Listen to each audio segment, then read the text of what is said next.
welcome to the regular and executive session of the Yuma County Board of Supervisors. We'll be sitting as all special taxing districts.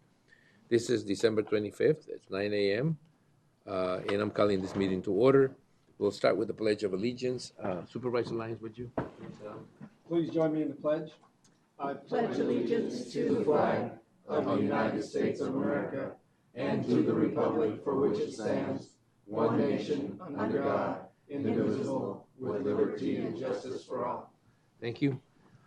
The first item in the agenda is call to the public. And call to the public is held for the public benefit to allow individuals to address issues within the board's jurisdiction. Board members may not discuss items that are not specifically identified on the agenda. Therefore, pursuant to Arizona Revised Statute, action taken as a result of public comment will be limited to directing staff to study the matter, responding to criticism, or scheduling the matter for further discussion and a decision at a future date. Public comments may be made in person or submitted by email at publiccomment@yumacountyaz.gov. The email forms of public comment will be accepted until 8 a.m. the morning of the meeting. All public comments will be read out loud during the Yuma County Board of Supervisors meeting that starts at 9 a.m. Desiree, do we have any email comments? Yes, today we do have one from Valerie Gleave, and the subject is illegal dumping. She says she lives on Ironwood Drive, and she's lived there for 8 years. They are adjacent to the desert area that begins at the dead end of 44th Street.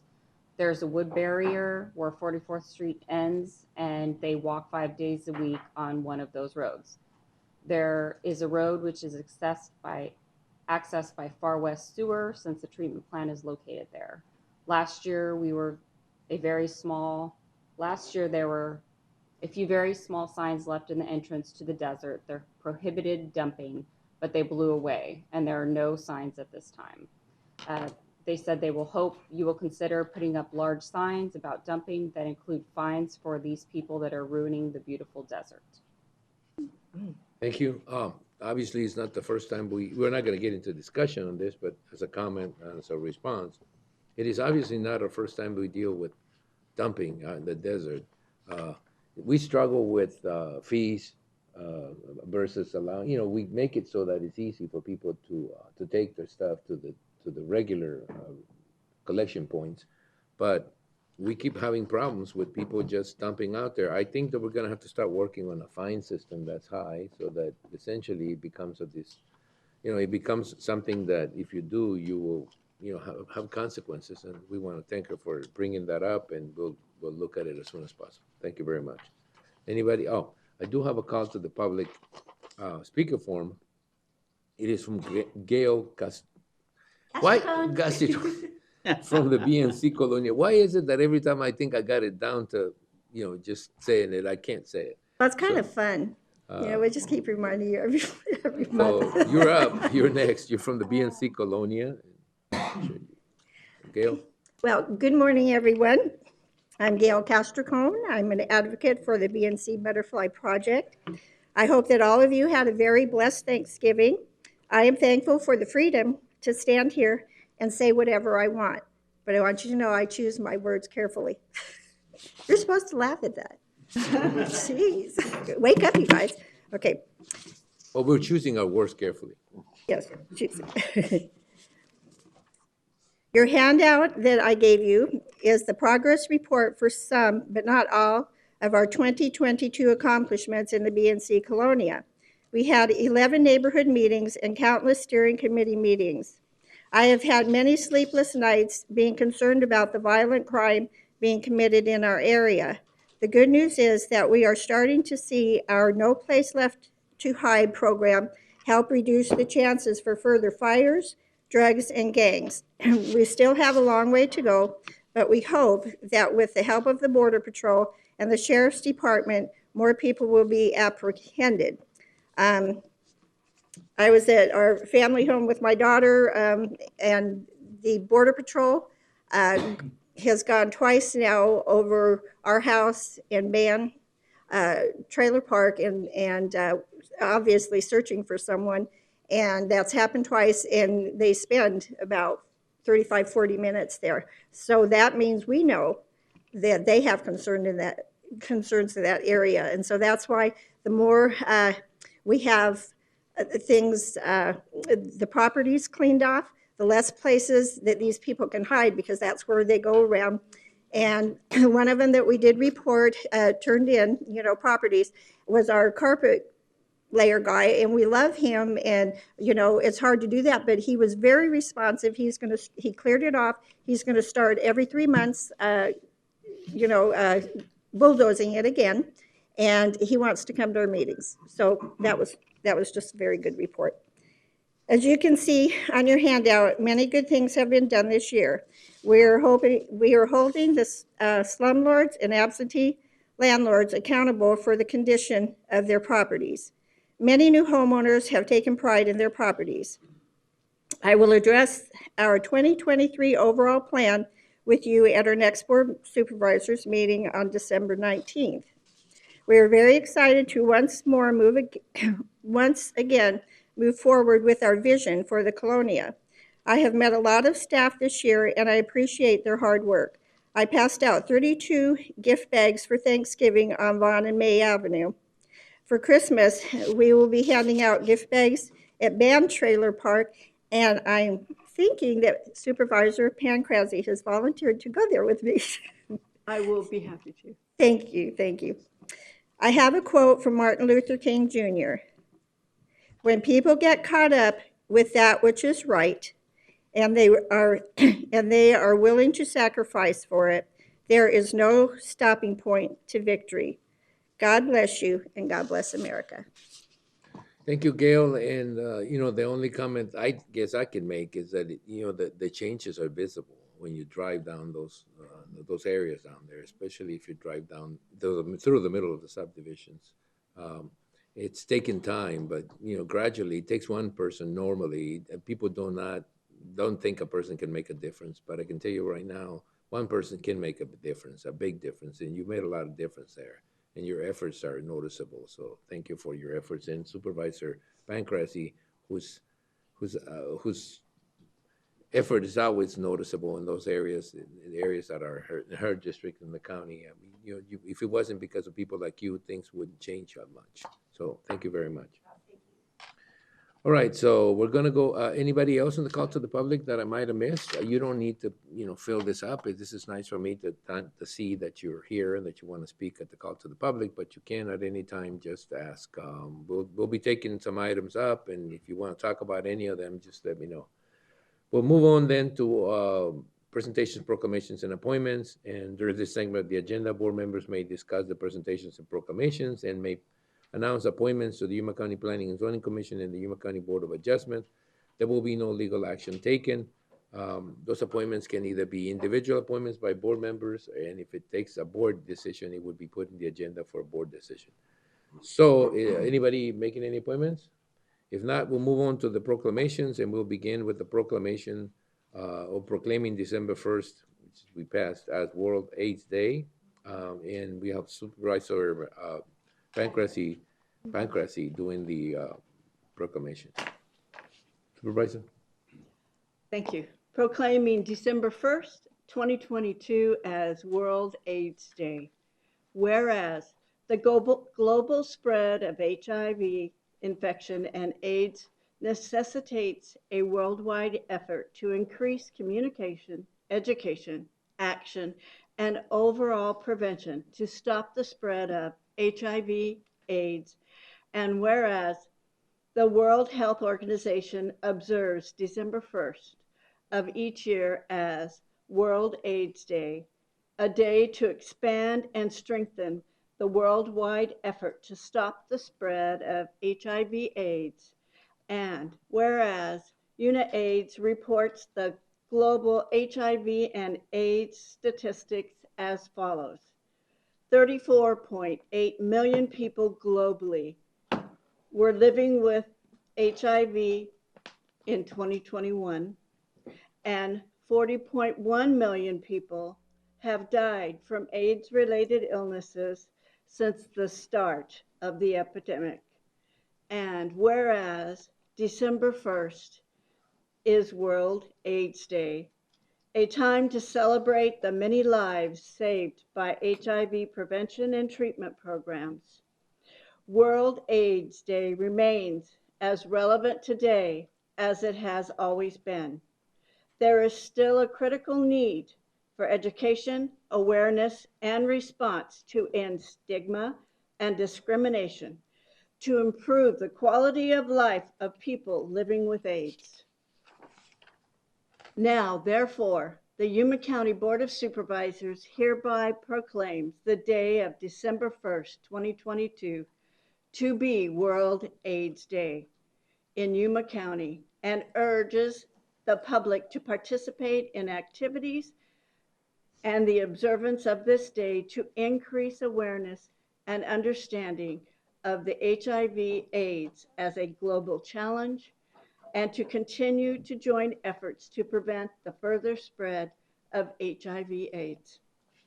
All right, Supervisor Pankhurst, thank you very much for that. And we have Director Gomez from the Public Health Department, I think Kathy Ward, Marta Gutierrez, and Maria Nunez here somewhere. They're here to receive the proclamation. proclamation. Good morning, Supervisors Reyes, members of the board. Thank you again for supporting our proclamation. This is something that we celebrate every year. We've made huge advancements in as far as treatment and most importantly, prevention and screening. And so it's important to remind people that screening is an important part. And it's something that we have screening services at the health department, and we have a variety for people that are diagnosed. We have case management to help them navigate the healthcare system so they can continue to live the healthiest lives. So I'll ask staff to Mr. come Chair, up. can I make one comment? I toured the health department not just the other day, and you can go in and get tested and leave without anybody ever knowing that you were there. There's a separate entrance. It's very private. So Just in case, I don't think anybody knows what you're going to the health department for anyway, but. well, I know, but Free screening. I think by now the stigma that went with AIDS is pretty much gone. We have people who get AIDS through blood transfusions. We have people who get those. Let's not worry about that. I think what we need to do is just let everybody know they can come in. when I didn't know it, I thought I don't know something. Uh-oh. No, you're right. You gotta watch my back. I know it's tough for us to fit in the same frame of picture, but. Oh, well, that was great. That was holding on to my wallet. Thank you. Thanks, guys. Thank you for being here. Thank you very much.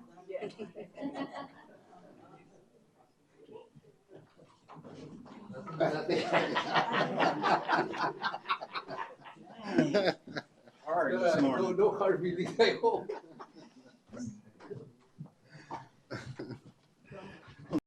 Meetings.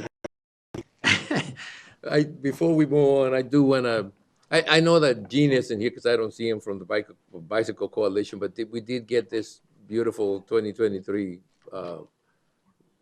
pocket diary calendar, so thank you very much, Gene, whatever you are. All right, we're gonna move on then to the next item, once, we clear the room out of the health, well, wait a minute, there you stayed, so just the AIDS people.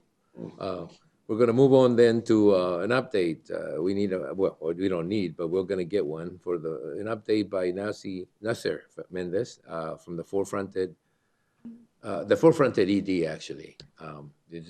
Nasser, I've seen you a couple of times now, so I think I can pronounce your last name Mendez pretty Yes. well. Nasser, yeah, it's a little tough, but go ahead. Thank you so much. First of all, good morning, everyone. I'm so glad to present Forefronted today. This is the first time that I will do it in Yuma County, and it's a real honor. Thank you so much for the opportunity. I will provide a quick update what we do and what we had done during the 2022, what plans we have for the next year. Okay, and I think I can move it from here, right? So I'm Nasser Mendez, the Executive Director of Forefronted. Forefronted is a program. Let me. Is it letting you? There it goes. Thank you so much. So Forefronted was created back in 2014 by a group of mayors, Yuma County supervisors, and leaders from both sides of the border, U.S. and Mexico.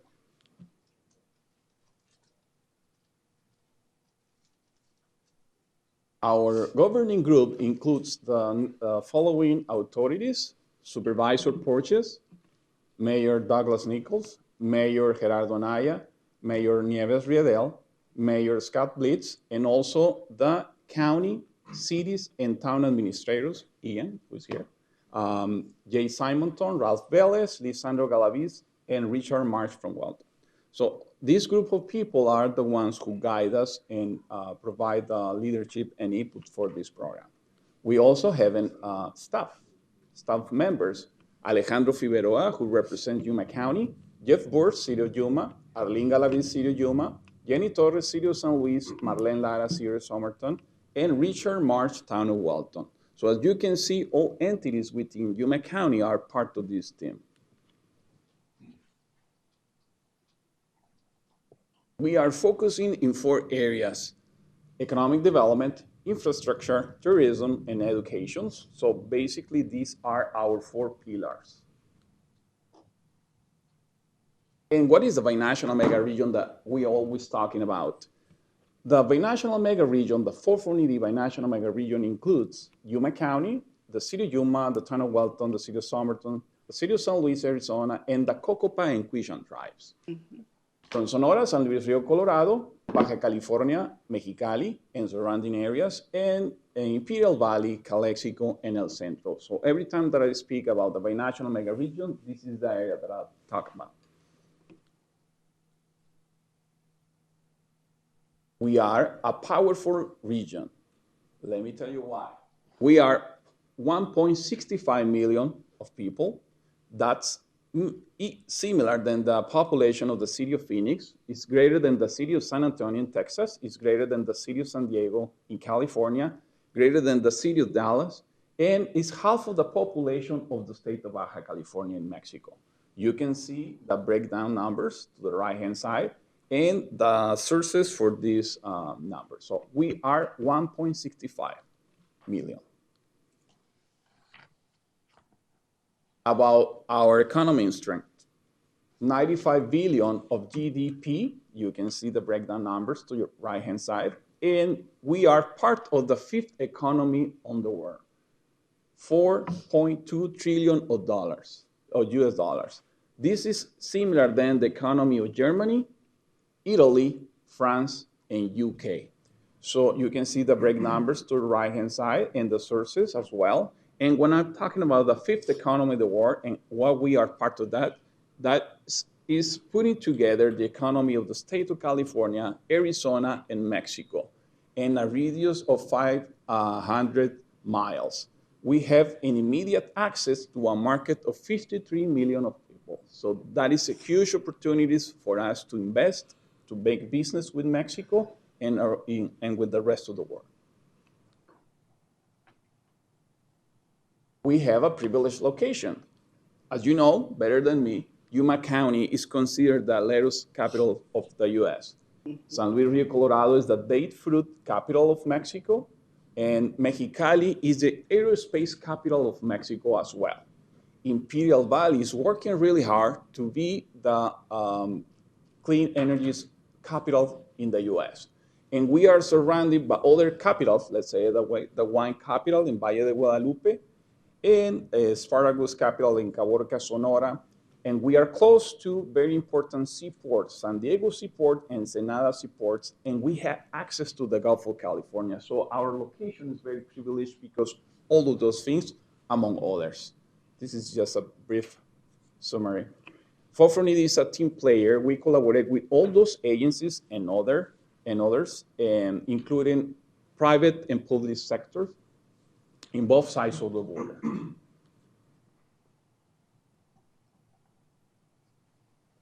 Events that we had this year, we have our regular governing group meetings every 3 months. You can see those photos. The first one was in San Luis, Arizona. We also attending events in Mexico and the US, in Monterrey, the Expo Manufactura, which is the biggest event about exports and manufacturing in Mexico. And that event gathers companies from US, Canada, and Mexico, and other countries. We also meeting with representative, for example, that one. We met with David Figueroa, who is a state representative of Sonora in Arizona. We also meeting with Mexicali EDC. We are attending those events. Let me show you more photos. Below every photo, you can see the captions, what is that meeting about, and the date. City of Mexicali and Mexicali EDC visit Yuma on April of this year. We also had a solo presentation in Somerton, May 2022. We had a 440 meeting in Walton this year, May of this year. And we also collaborate with the City of Somerton and the City of Puerto Peñasco for the ratification of the sisterhood agreement between those two cities in June of this year. So as you can tell, we include our cities within Yuma County and our town with the other counterparts in Mexico. We also met with the state representative of Baja California in August of this year. You can see all that people who represent the governments of Yuma County and the cities and the town of Walton. We also met here at this chamber this year to provide inputs and see the calendar of events of 440 and what our program is doing, how we did. We also attend events in Mexico, like I said before. That one is the State of the City address in San Luis Sonora last September. We also, as a team, attend the culinary tour in San Luis Rio Colorado. So what we're trying to do is work in the 4 pillars that I mentioned before and including all our cities and towns and connect via liaison with the Mexican counterparts as well. We also had a very successful event this year, the 6th edition of the Mayor's International Bike Ride, and you can see the photos there.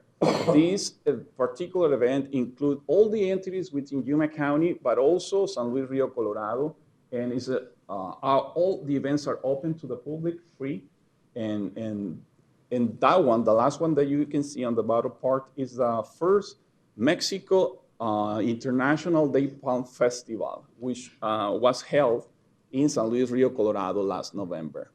So we are trying to include all those topics, all those assets that we have and promote them. And basically what we're doing is creating an economic block to expose our area, promote investment, tourism, and improve education opportunities, among others. We also have virtual events like you can see here, Creative Industries, edition 1 and 2. We also met with authorities in Sonora to promote a safety corridor between Yuma County, San Luis Rio Colorado, and Rocky Point. We also work with webinars. All these events are free and open to the public, like I mentioned before. What plans we have for next year? We have so many plans, but we will continue with the 440 governing group meetings. We will have 4 through the 2023. We are organizing right now a tourism summit that will include the Yuma County, San Luis Sonora, Mexicali, and Imperial Valley. So we will promote all those assets related to tourism for next year. We're working on the date, venue, and what we're trying to do is promote us as a team. We will also work in an economic development mission to Hermosillo. Supervisor Porches will be part of that mission. And we also working in an MOU, 440D, with US University, San Luis Rio Colorado campus to promote binational education opportunities. Here is my contact information. Please visit all our social medias. You can see there all the activities that we organize, we host, co-host, but also the ones that we participate as inviters, as an attendees only. And that's it. Thank you so much for the opportunity. And if you have any questions, comments, please let me know. Comments? I do. We're the International Four Corners, Baja, Sonora, Arizona, California. I've been saying that for a while now. Mm-hmm. Well, I think for a long time we talked about doing things on a regional basis. And I think this is not just the next step. I think this is it. I mean, this is how we do, how we're supposed to market the area. Because when we talk about, you know, what's what strengths everyone has. That, you know, when you combine them, they become a lot stronger. And this is a good project. This is a project that's been going on for the last 5 years. I think it's like the BNC Colonia. It's starting to take shape and starting to be visible. So congratulations on your progress and continued wishes for success. Thank you so much. Just a comment, Mr. Chair. Just to say that since Nazar has gotten on board with the Forefront AD, he's really opened up that relationship with the Mexican government at least on the border, not only with San Luis, Mexicali, but also Rocky Point and Caborca. So thank you, Nazar, looking forward to continue working with you. Thank you, Supervisor Porras. I appreciate that. Well, the bike ride is still an if to me, but I had a bike once. I'll try to find another one and then dress up for the mayor's ride. We'll invite you next. Get one of those electric ones. Yeah, some sort of hybrid would work better for me. That way you don't. But anyway, thank you, Nasa. Okay, thank you for the presentation. And now we have a presentation, also another presentation from Financial Services. We'll hear the presentation from the Arizona Auditor General's Office and the county's auditor for fiscal year ended June 30th, 2021, as required by the Arizona Revised Statute. There will be a PowerPoint presentation, and I guess, Gil, you will Introduce. not entertain. You will entertain them anyway, but present to us. Introduce. I'm afraid to ask him. I'm afraid to ask him a question. He might come up with an answer I wasn't thinking about. But anyway, introduce our guest.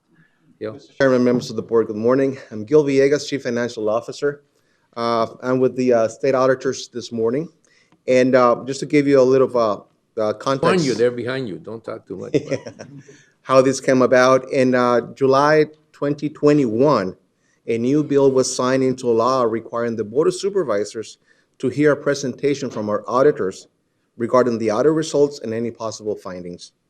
Our auditors are here this morning to deliver a presentation and thus be in compliance. As a reminder, this is for our audit year ending June 30th, 2021. Now, this is going to be a new requirement every year. Once our audit are completed, then whomever was the auditor, they're going to come here and make the presentation to you. This morning with us, we have Taryn Stengel. Correct. Audit manager, we have Mr. Don Bohart. He's also an audit manager. And Brian Stedman. He's the senior auditor. And if there are any questions from me, I'd like to turn it over to them and they deliver the presentation. All right, well, turn it over to them. Thank you.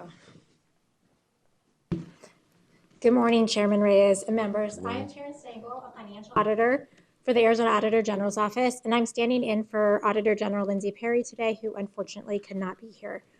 Thank you for inviting us to join your regular meeting and to present our audit results for Yuma County. As Gil mentioned, I have Don Bohart, the Financial Audit Manager, on the audit, along with Brian Stutzman, who is the Financial Audit Senior.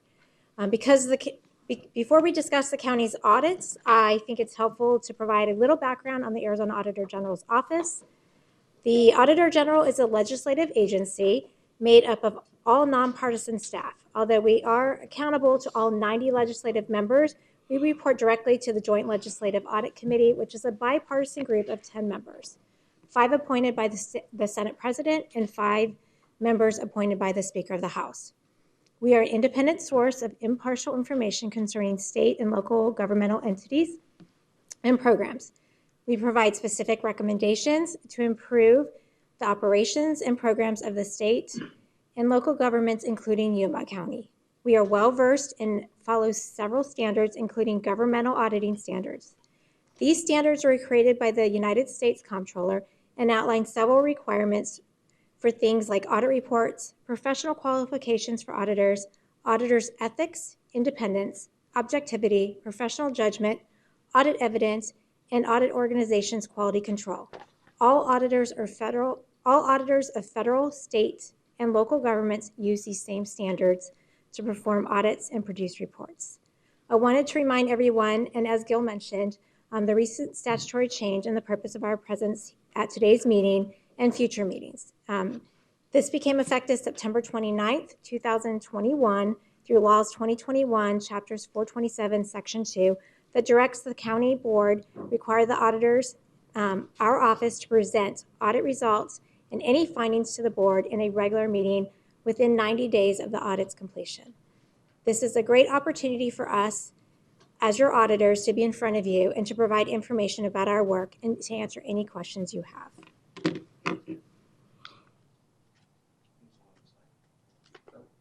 Perfect, thank you. Today we will be discussing our audit work on 3 required reports. The financial statement audit report, which was dated August 25th, 2022. The financial statements internal control and compliance audit report, which was dated September 28th, 2022. And the federal single audit report, which was dated September 28th, 2022.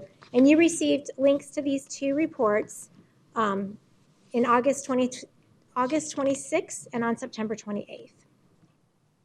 The first report's the county's financial report, presents the county's annual financial statements and our opinion as to whether the county's financial statements are presented fairly in all material respects in conformity with U.S. generally accepted accounting principles. It is wonderful to report that the fiscal year 2021, we reported an unmodified or clean opinion, which means the county's financial statements are reliable.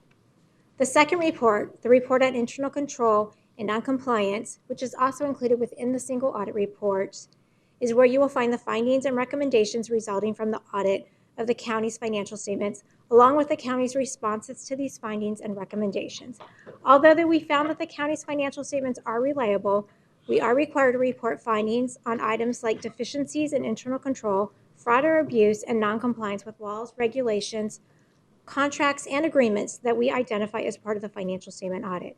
We reported 5 financial statement findings, which John will present soon to you. Finally, the third and final report, the federal single audit report, includes our assessment of the county's compliance with federal programs, requirements over each federal program we are required to audit, our report on internal control over compliance with federal programs, and the county's schedule of expenditures, and our opinion on it. The single audit report is where you will see the 3 findings we found during our federal compliance audit, along with the county's responses to them. And Brian will discuss those findings further with you. Because we know that these reports can be detailed and complex, we also prepared audit report highlights, which were a 2-page summary that included the county's largest primary revenue sources and expenses. This was included within the annual financial audit report that you received a copy of. I'd like to highlight to you various items that we saw within those highlights. So for the last 5 years, you will see that the county's 4 main sources of revenue consist of federal and state grants, county property taxes, and county sales taxes, and shared of state sales tax. As you can see from this graph, the county's revenues have been relatively consistent over the last 5 years, with the exception of federal and state grants. This has increased over the last year and a half primarily, which was attributable to federal relief funding from COVID-19. This graph presents the county's 4 primary expenses, purposes consisting of general government, public safety, health and welfare, and highways and streets. All expenses remained relatively consistent with slight increases and decreases from the prior year, with the exception of general government expenditures that spiked this year, mainly due to increases in personnel and pension expenses and additional expenses related to COVID-19. The next slide, we highlight the county's revenues and expenses, which are almost the same in fiscal year 2017 and 2018. And then in 2019 through fiscal year 2021, the county's revenues were significantly higher than its expenses. And as you can see with the yellow bar above it, this is the county's net position, or often referred to as your reserves, which is higher than your current revenues and expenses. Most importantly, the county's overall net position increased by $33.1 million in fiscal year 2021. Total net position for the county is $374.1 million at the end of June 30th, 2021. It is important to note that not all of the net position is spendable because $361.7 million of this balance is invested in capital assets, $73.6 million is restricted, and there is a negative unrestricted balance of $61.2 million, primarily because of the pension liability. The final graph I'm presenting is the single audit highlights. This highlights the federal expenditures that are presented each year in the single audit report. Included in this bar graph, you can see that the three largest federal agencies the county received federal grants from in fiscal year 21 were the U.S. Department of Labor, U.S. Department of Housing and Urban Development, and the U.S. Department of Treasury. You can also see that there were significant increases in federal expenditures from the prior years. This is primarily the result of increased grants due to COVID funding, which included $4.3 million of the coronavirus relief funding program. I would like to now turn it over to Don, and who will present the 5 financial statement audit findings we reported on the county's fiscal year 2021 reports.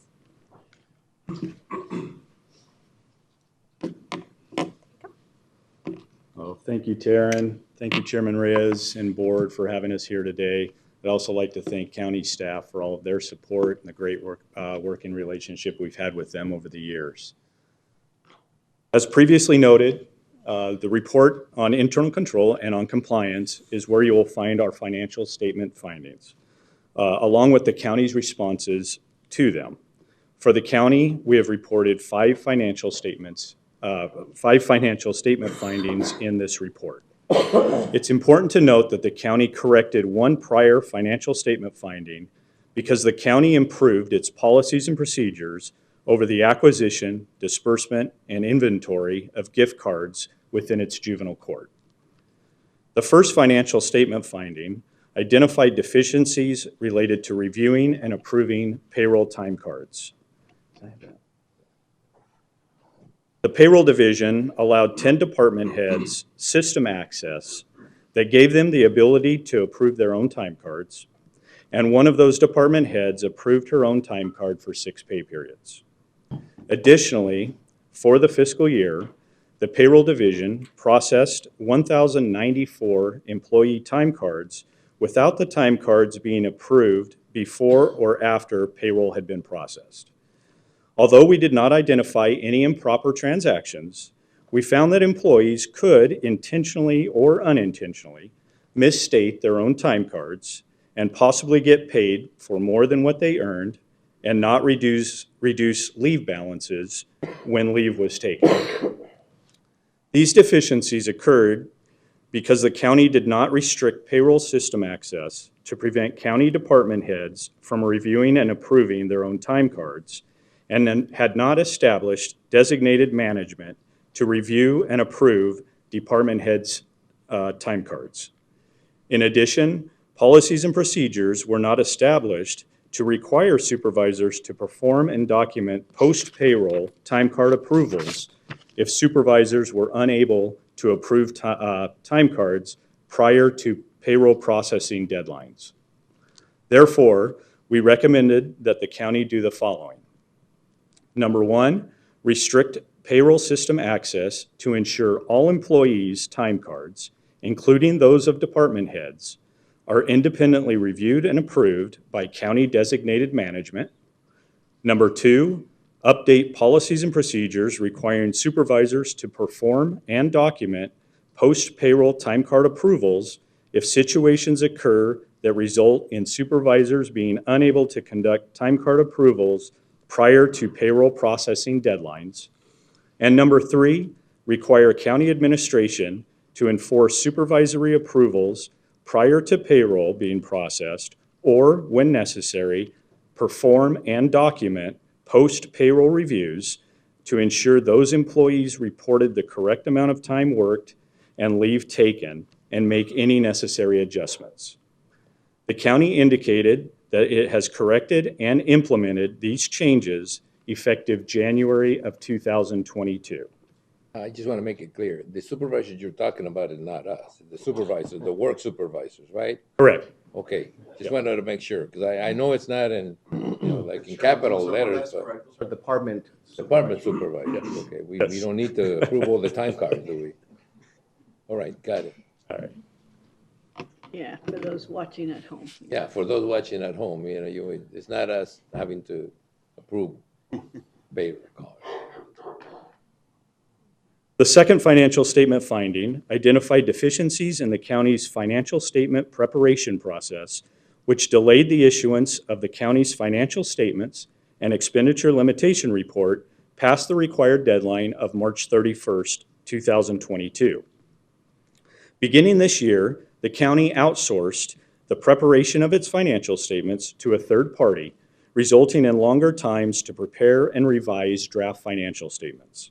In addition, the county did not properly review its financial statements to ensure they were accurate, properly supported, and presented in accordance with generally accepted accounting principles, or GAAP, and to detect and correct errors in the financial statements before providing them for audit.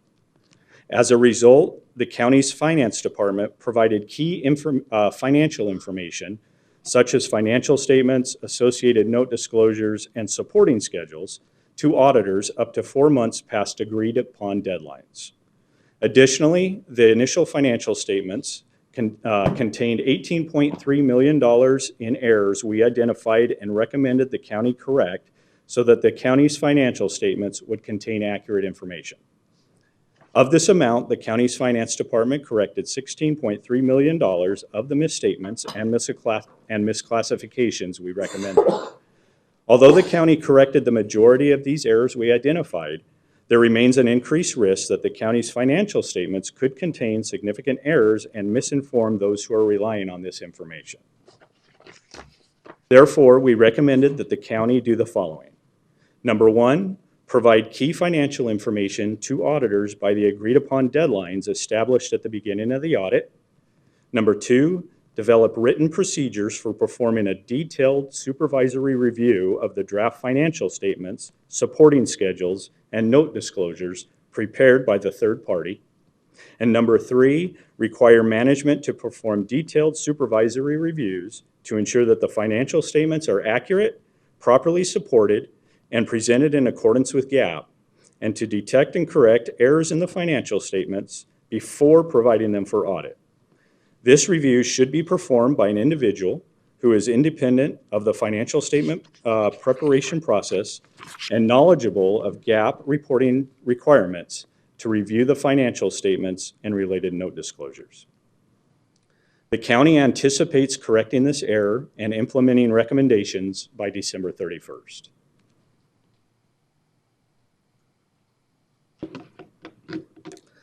The third financial statement finding identified deficiencies in the county's process for managing and documenting its information technology risks. Specifically, the county's process for managing and documenting its risks did not include identifying, classifying, and inventorying sensitive information that might need stronger access controls. We recommend the county plan for where to allocate resources for implementing policies and procedures to manage risks related to sensitive information the county maintains. The county should also evaluate and manage the risks of holding sensitive information by identifying, classifying, and inventorying the information the county holds to assess where stronger access and security controls may be needed to protect data in accordance with state statutes and federal regulations. This finding initially occurred in fiscal year 2018. The county continues to work towards implementing our prior recommendations and reported that it anticipates fully correcting these deficiencies by June 30th of 2023.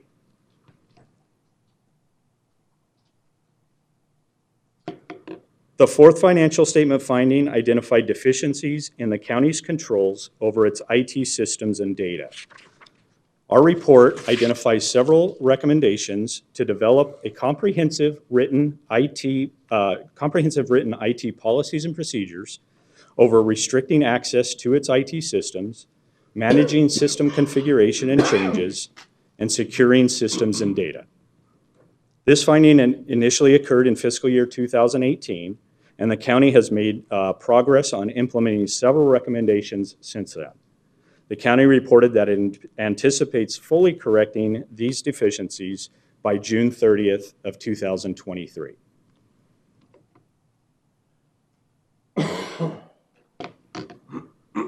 The fifth and final financial statement finding found that the county failed to document and explain prior to making the purchases how $18,484 in food and beverage procurement card purchases benefited the county and its residents. These expenditures included $13,075 in coffee and miscellaneous condiments for the county sheriff's office and detention center employees, and $5,409 for lunches for workers and volunteers at events held by the Health District, Housing Department, and Recorder's Office.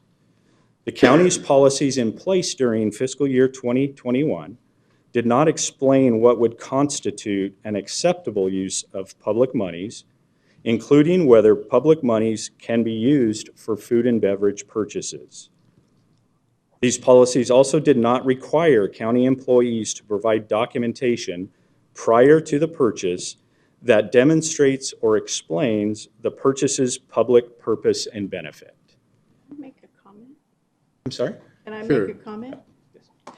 This expenditure was during COVID, and it was when we were out in a parking lot in the middle of the summer. I volunteered that day, and one of those days, and it was when the National Guard and all these volunteers were out in the middle of the summer testing people that were in their cars, and they were driving up. Right. And this was food and drink for those people that were working out there.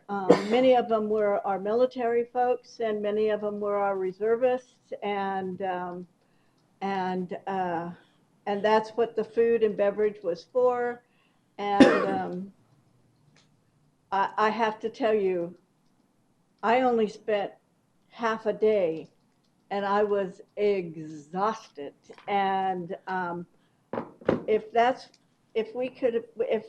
what we did was provide them food and beverage to help them get through the day, then it may have not been done quite correctly, but I have Supervisor, no objection.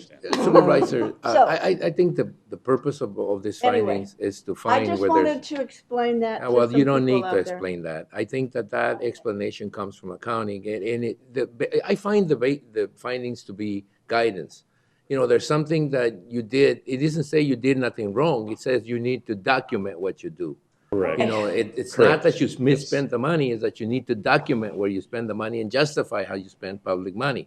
It's not making Okay. a statement about whether it was right or wrong, it's just a lack of documentation. Auditors do this all the time. Findings are guidelines, and normally what happens is you get to fix them, and that's the purpose of the findings. So please, I know everybody wants to explain everything, but in reality, sometimes it's just a statement. You needed to document it better. Thank you. Okay, it Chairman. wasn't you misspent or it was, you need to understand that you can use those monies, you just need to explain it better on paper.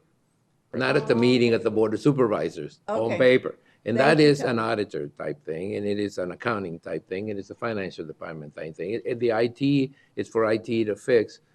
And it's not an uncommon thing to get some of these findings. It's just that, when you go through what we went through, the pandemic, a lot of that stuff is just going to get better as it's found, Yes. okay? Yes. Thank you.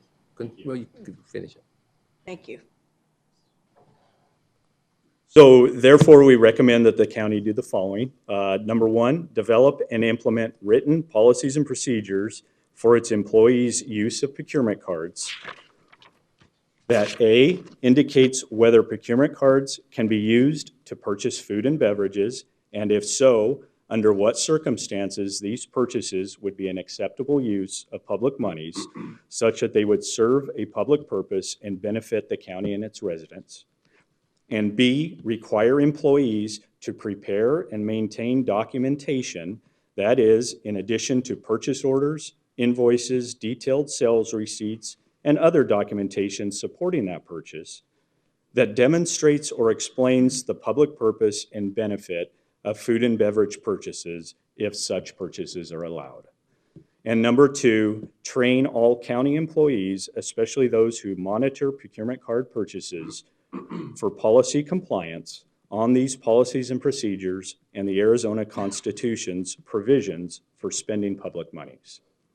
Although we did not note any concerns in fiscal year 2020, recommendations to improve existing procurement card policies were also reported in fiscal year 2019. The county continues to work towards developing and implementing new policy and reported that it anticipates fully correcting the deficiencies by June 30th of 2023. I'll now turn it over to Brian, who will be discussing the 3 single audit findings that we reported on in the county's fiscal year 2021 reports. Thank you, Don, and good morning. Good morning. The single audit report is where you will see any findings that we found during our federal compliance audit, along with the county's responses to them. For fiscal year 21, we reported 3 federal findings related to the epidemiology and laboratory capacity for infectious diseases program, the Section 8 Housing Choice Voucher program, and the Public and Indian Housing program. The county did correct a previously reported finding for subrecipient monitoring over the WIOA cluster program. The first federal compliance finding identified that for the county's epidemiology and laboratory capacity for infectious diseases program, the county failed to document the sole source procurement justification before making 2 federal program purchases totaling $38,295. As a result, we are recommending first that the Public Health Services Department document the determination for using sole source procurements prior to making the purchases and include it in the contract files. And second, that the Financial Services Department strengthen and clarify policies and procedures to require an independent review of all sole source purchases, designate staff to perform this review prior to the purchase, and then train staff on the county policies. The county reported that it has implemented our recommendations as of August of 2022. The second federal compliance finding identified that for the Section 8 Housing Choice Voucher program, the Housing Department reported inaccurate data on the U.S. Department of Housing and Urban Development's, or HUD, family report, such as name and date of birth for 4 of 41 tenant files tested. As a result, we are recommending that the department should report accurate data in the family reports that agrees to records in, There we go. That's the first time somebody's going to complain that works well. Okay. Normally, you have to struggle to get it to move on. Works It's too moving well. on its own, almost. All right, so our first recommendation is that the Housing Department report accurate data in the family reports that agrees to records and supporting documentation contained in the tenant's files. Second, we recommend that the Housing Department develop and implement written policies and procedures to require a detailed, independent review of the family reports for accuracy prior to their submission to the U.S. Department of Housing and Urban Development. The county reported that it has implemented these recommendations as of January 31st of 2022.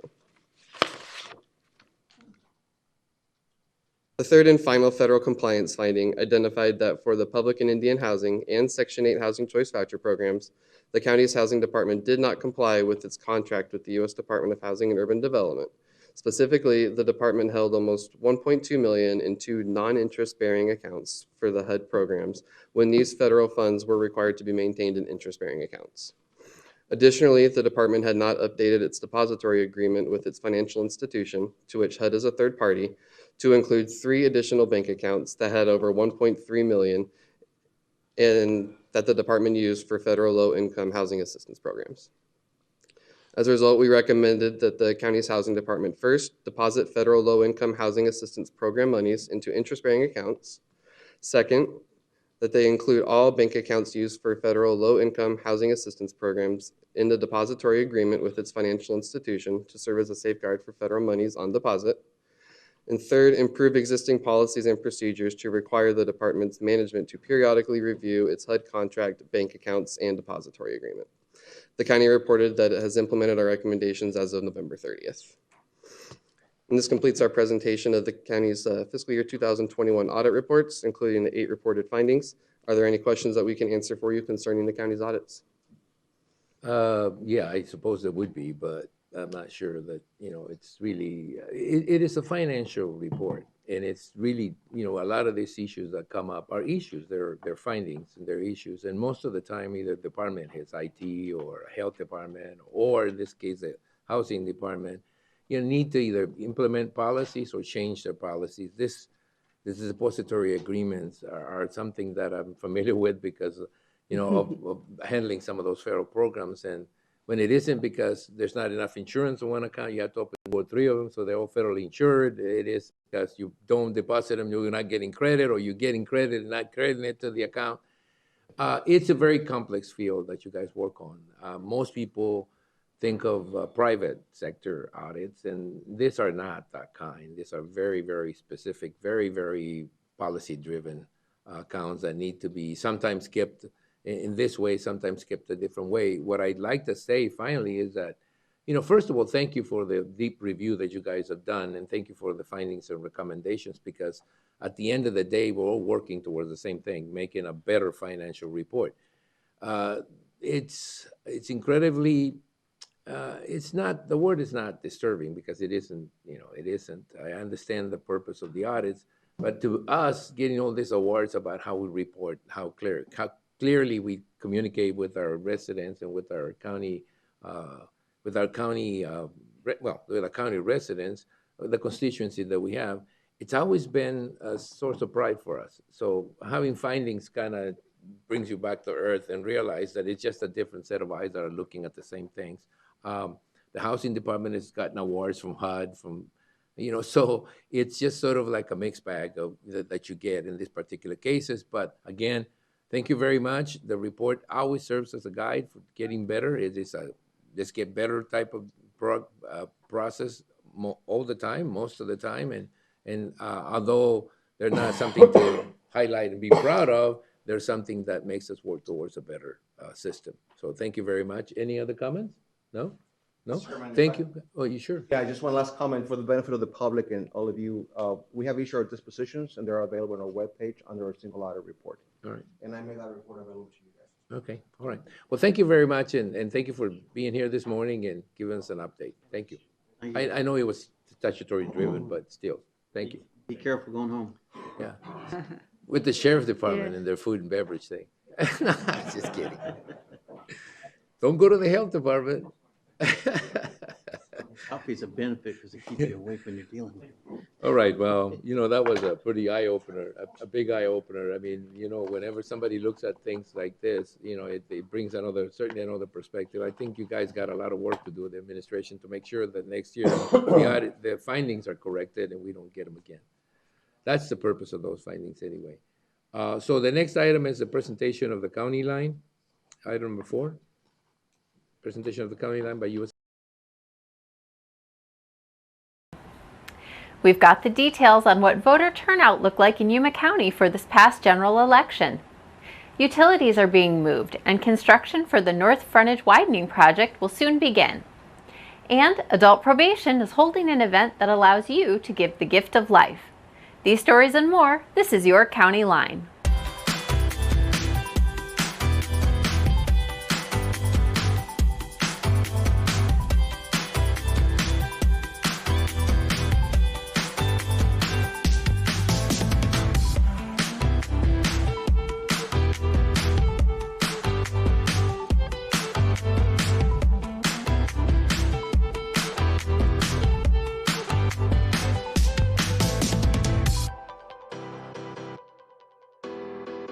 Yuma County Voter and Election Services had another successful election.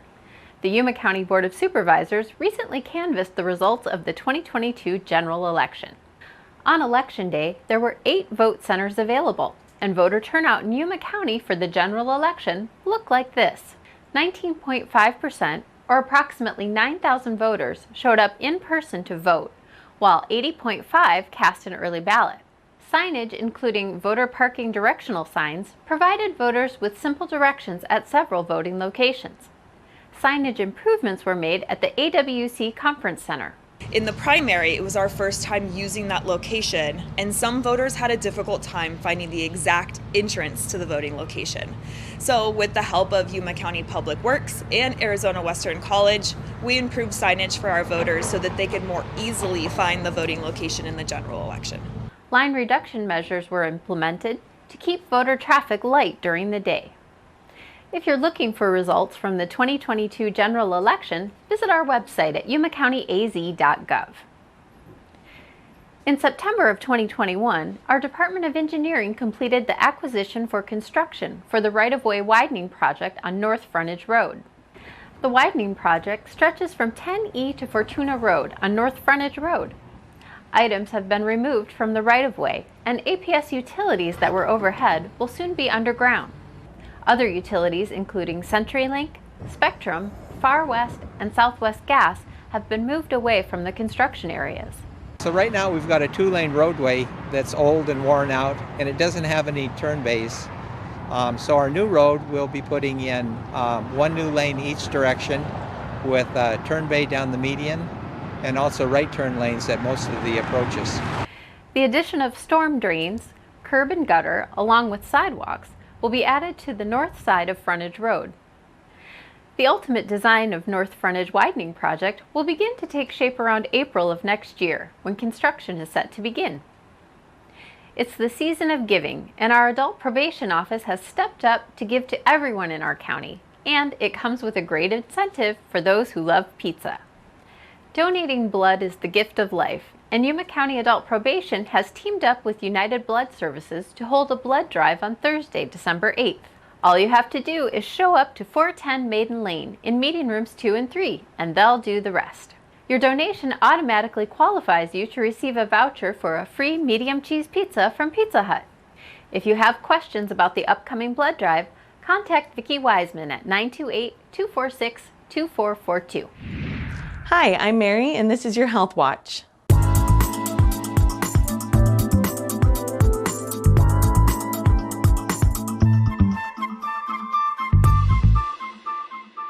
Respiratory illnesses such as RSV, flu, and COVID-19 are continuing to lead illnesses and hospitalizations.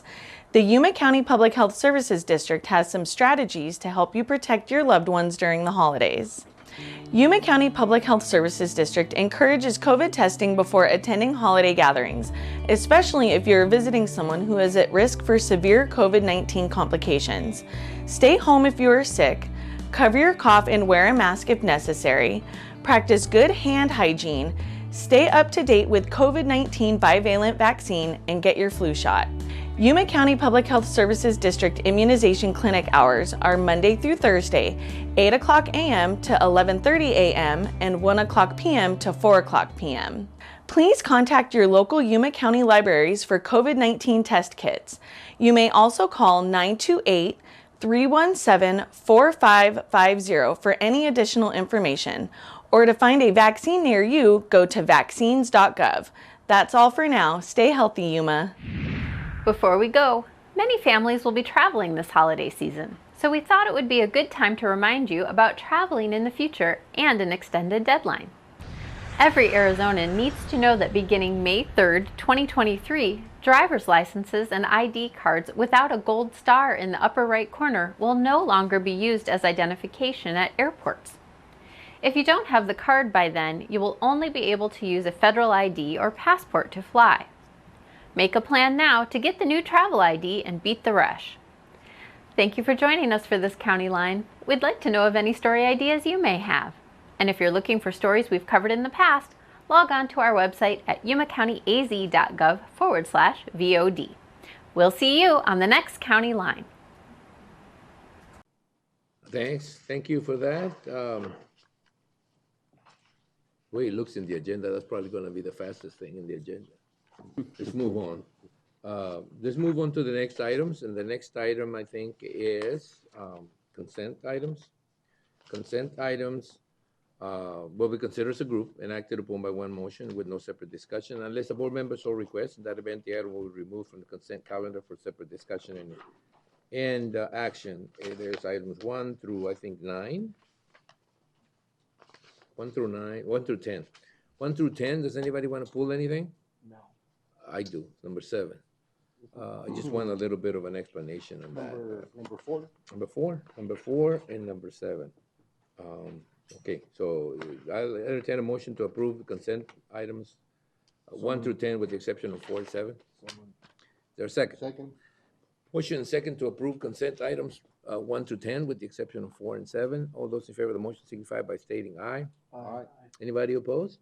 Motion carries. We'll open up item number 4, which is county administration, the approved request for commuting vehicle usage for calendar year 2023 pursuant to the Yuma County Commuting Use of County Vehicles Policy.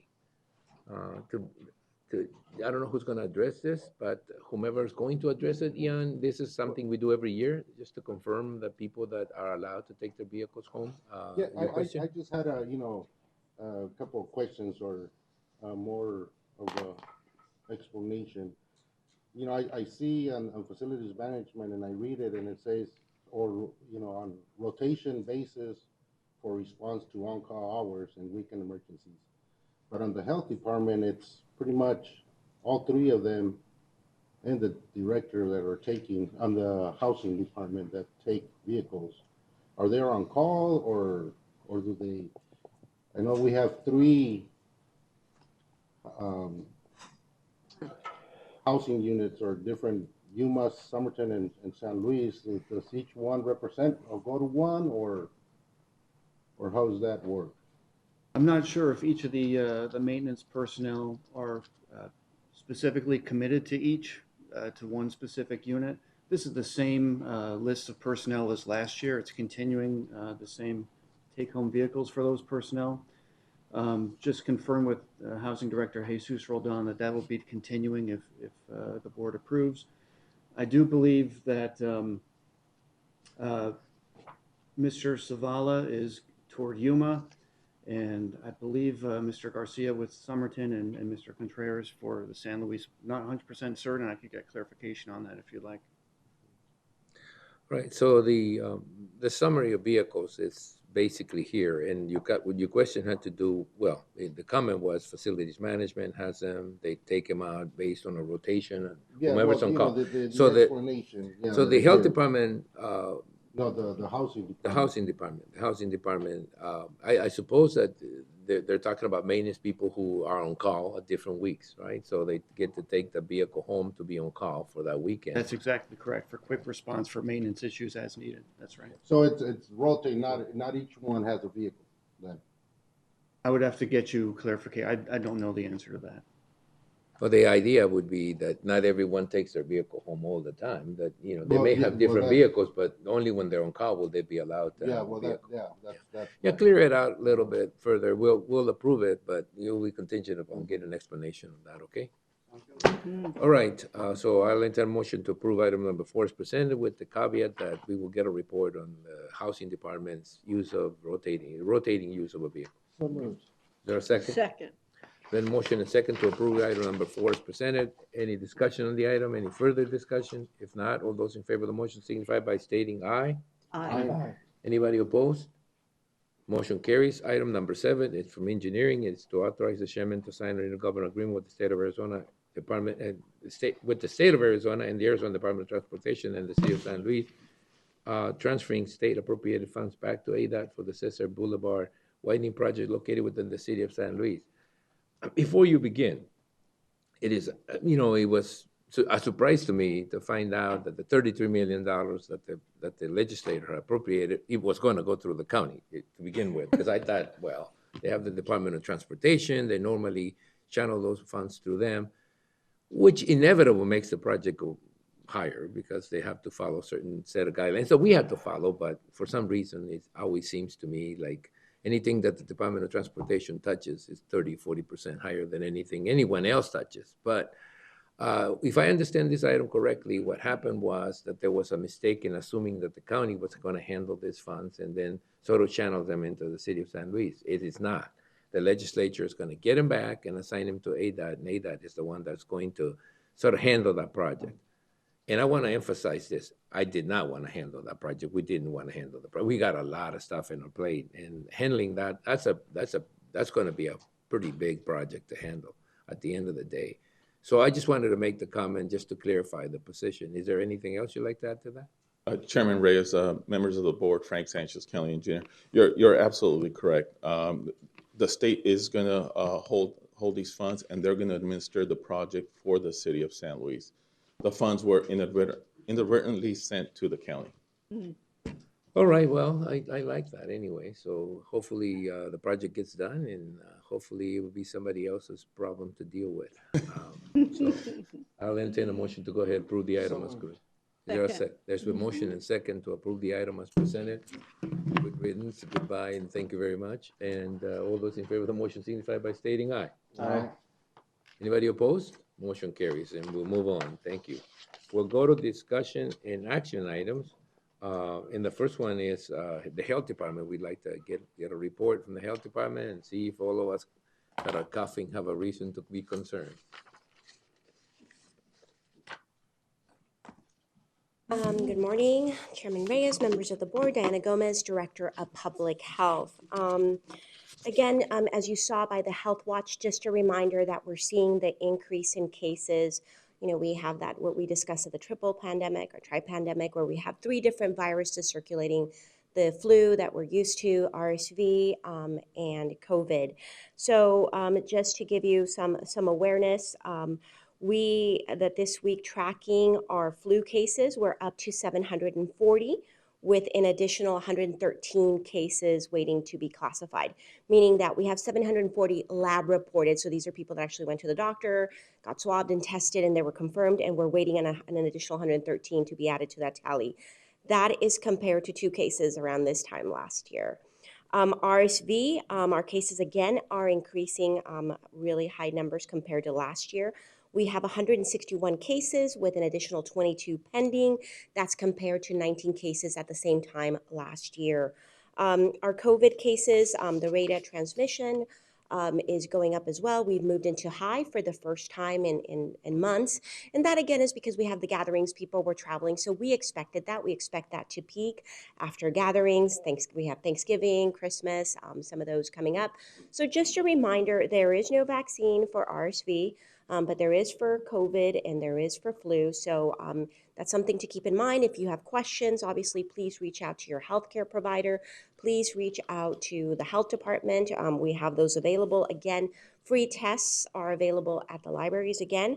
Other things, our staff was at Campesinos Sin Fronteras, Dia del Campesino event this weekend, providing vaccines, Hep A shots, flu shots, we talked about World AIDS Day, we were doing HIV rapid tests as well.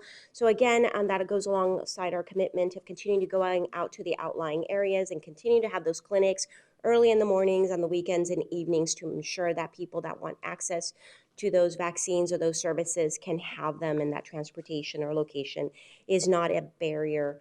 One more update, I talked to you earlier about our community health assessment, and that again is a snapshot that we take of our community where we assess the different services, programs, health issues that are affecting the health of our community.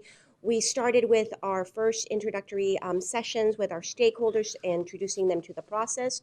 We're going to host a series of 3 or 4 more. Again, we want this to be a very transparent process. We want people to have a voice as far as what their concerns are, what they think things we should focus on. We're starting this process, and we want to make sure we have that engagement. During COVID, we saw the importance of making sure we work with all sorts of community partners. We learned a lot. We want to keep those collaborations going, and this is one of those important processes where we address several factors that influence health, and we just want to make sure we document them and we invite people to be part of that process. And again, if you have any questions about that, please call the health department, and we'd be happy to let you know when we're having one of those or how you can get involved. All right. Any questions? Real quick too, just to verify too, some people still question this RSV is not limited to just kids. Anybody can get it. Correct. RSV is a condition that normally affects kids, especially kids under the age of 2, as a respiratory virus. But again, we see it affecting really young children, and then we see it affecting older adults. So over the age of 65 and younger than 2 are the highest risks. The symptoms start like any other, airborne respiratory virus, so runny nose, stuffiness, coughing. They tend to self-resolve. The key here is that you know yourself, or as a parent, you know your child. Keep an eye on those symptoms, because in cases where there's complications, they seem to go from benign symptoms that you're used to seeing to all of a sudden spiking. And we are seeing an increase in number of hospitalizations, number of cases again. So again, if you start to feel worse, seek treatment early. because that will make sure that you have the best outcome. So again, we want to remind you again, younger than 2, even though everybody's at risk, and older than 65 are the highest risk categories. Do we have any idea on the number? You say there's 161 RSV right now.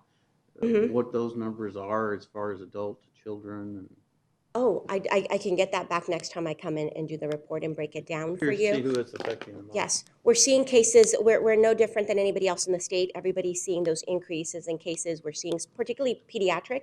They tend to slant more towards the pediatric age group right now.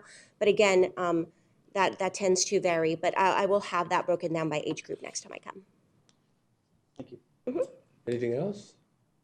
No, thank you very much, and hopefully didn't distract you too much from your multiple occupational tasks. Thank you. Thank you. Tony, you want to say something? Good morning, Remind you, Mr. you're Chairman. ahead right now. Members of the board, the only thing I have to repeat is next, the middle of this month, the 21st, that's when Title 42 goes away. Then those subjects will be evaluated by the Border Patrol and determine whether they're allowed into the country or not. They'll fall under Title 8. Unless you have any other questions. Hopefully it doesn't develop into an emergency. Mr. Chairman, I had the opportunity to visit with Homeland Security last week, and the continuing resolution expires the week following the expiration date of Title 24. So if you don't get a continuing resolution, all of the support personnel will have to vacate their positions. Falls back on Border Patrol to process. And right now, we are sending from Yuma sector headquarters to Tucson just for processing 400 to 500 people a day. But they are experiencing a rise, and at the end of the month, they would no longer be able to do processing in Tucson. So all of those people would be left here. And in speaking with them, they would then be left to doing street releases because there's not enough transportation out of Yuma, even with the assistance that Amanda is providing. So we anticipate an additional 500 to 600 roughly that may be released locally. That is correct. I just don't understand. Several meetings already with Border Patrol. We'll be meeting with all the law enforcement and several fire agencies this week, this Friday, to talk about that situation. And Mr. Chairman, Chief Clem, our Yuma Sector Border Patrol, is retiring. He's announced his Oh, no. retirement at the end of this month. I just don't understand how, I don't. knowing that some of these things are going to end, that the administration is not preparing a better way to process people, at least in some of the locations where the people are not going to be moved. I will make that statement to the federal government, which I don't know if it has any impact at all, because I haven't seen them having any impact at all, but they should be preparing to process people where they're crossing instead of transporting someplace else. I know this is a sector, but this is not the Tucson sector. Mr. Chairman, the problem is that here we only have 800 agents, and in Tucson we have over 2,000. So it was simply a challenge of manpower. But wouldn't it be better if they send them here for a while and then go back? Then we send 300, 400 people? Border Patrol could only hold them a certain period of time, and then they must either release them or return them back to their country of origin. Yes. Didn't we build like a reception center in Yuma? We did not. They looked at several places and they looked at the old Sears building, and that did not happen. Amanda should be in that meeting on Friday. I don't know if she's got any plans to expand her services. I know her personnel have been doing a really great job. I can echo what Supervisor Lyons says. Casa Alitas in Tucson is normally handling about 300 to 400 people. They're handling over 600 to 700 people right now. And that's only because the city of Tucson has opened up several hotels. Come January, late January, February is their gym show. So those hotels will no longer be available, and they will no longer be able to process that number. They're doing far more than they ever expected to do. Border Patrol is doing a really great job of processing these people. It's the problem of what they have to release them once they're done with them. They're Well, free it's to not go. an unknown problem. Yes. It's a problem that's been around with us for years. And Mr. I don't understand how we keep going from administration to administration, pushing the can down the road, just kicking the can down the road and see what happens next. It's really not something we want to get into discussing at length, okay? This is immigration policy. It isn't related so much to the emergency management system as it is to an item that we should put in the board. Can Wanna we say something? draft a letter asking for the Asking for what? president to do something? I don't know. Write a letter asking the president to do something, but I guess we would have to have it as an item. Shouldn't we? Mr. Chairman, it could always be discussed as one of your federal priorities. Right, we'll do that during the federal priority discussion. We'll Thank send a letter. just Oh, thank you, reminding them thank you. how- Yes. How we look at things. Hello. Right, thank you, Tony. We're on the border. We need some help here. All right. Now, the next item in the agenda is a planning and zoning agenda. And this, this is, I think, the expedited one. The full legal descriptions of the property sites for all rezoning cases are available for public review at the Yuma County Board of Supervisors office. Expedited rezoning and public hearings. This item will be open as a group for public hearing and acted upon by one motion to adopt the recommendation of the Planning and Zoning Commission, except for any item that is removed by the board member for separate consideration by a board member. The item will be discussed and acted upon separately following an action on expedited items. There's one expedited item only. So if anybody here on the board wants to have a full presentation, let me know now. If not, I'll continue by opening up for the public. And, if anybody has a comment to make it, then I'll close the public hearing and we'll have a motion, okay? Again, this is an expedited item. It's been discussed. It's been approved by the Planning and Zoning Commission and approved by the staff, or recommended for approval by staff. Right. Right? So, is there anyone on the board that wants to pull it out for a full discussion? If not, I'm gonna open it up for the public. Is there anyone in the public that wants to address the board on this particular item? If not, I'm gonna pull it back after the public hearing and recommend that the board makes a motion. What's the motion? Well, basically, I'm gonna direct this. I need a motion to approve the item as presented. I'll make a motion to approve the item as presented. Is there a second? Second. Any discussion? And I'd like to make a comment. I know Mr. Vega's back there standing up. Thank you for not getting in front of us and asking for stuff, because it doesn't get any better than this. It has been a motion and a second, no discussion, or no discussion right now. All those in favor of the motion signify by stating aye. Aye. Anybody opposed? Motion carries. That takes care of the expedited item. We go to a regular public hearing item where staff will make a full presentation, highlighted full, on each of the following items, followed by the separate discussion, public hearing, and action by the Board of Supervisors. And this is a public hearing on a special use permit number 2206, Jeremiah Woolbridge. Requests a special use permit per a section of the Yuma County zoning ordinance to allow an accessory dwelling unit on a parcel 1.05 net acres in size, zone low density residential 40,000 square feet minimum. Assessors parcel 694-45-021 located at 2097 West Chico Lane in Yuma, Arizona. There will be a full PowerPoint presentation by the planning staff. Want to get going? Good morning, Mr. Chairman, members of the board. Ansel Hossett, Senior Planner, presenting special use permit case number 2206. Board members, would you like a presentation from staff? Yes. Let me ask Tony, hold Jeremiah Wooldridge requests special use permit to allow an accessory dwelling unit on a parcel 1.05 net acres in size, zone low density residential, 40,000 square foot minimum. The parcel is located in the Yuma Valley planning area at 2097 West Chico Lane, and the intent is to build a detached accessory dwelling unit. This is the zoning and vicinity map. Parcels to the west, north, and east are within the Pecan Park subdivision, are zoned R140, and are improved with site-built residences.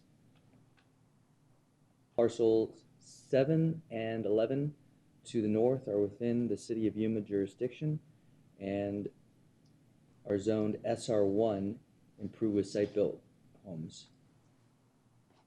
Parcels 1 and 196-08-007 to the southeast and south are zoned RA40 and are in agricultural use.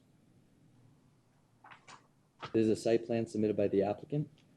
There's an existing residence on the parcel, and the applicant proposes to convert an existing detached metal building into a dwelling unit in the rear yard.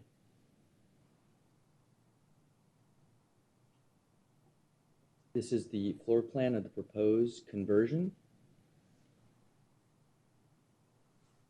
And this is an aerial image of the subject property and surrounding area.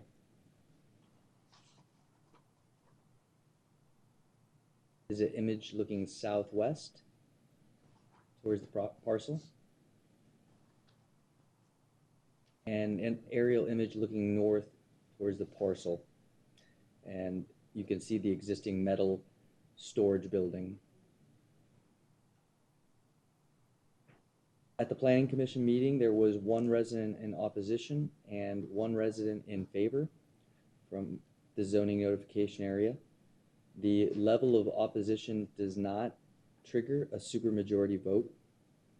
And Marine Corps Air Station Yuma requested an abrogation disclosure statement.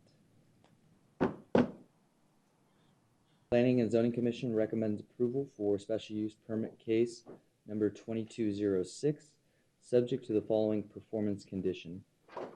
Within 60 days of Board of Supervisors approval, all owners or their agents must provide the following: an ARS 12-1134 waiver and a recorded abrogation disclosure statement. All right.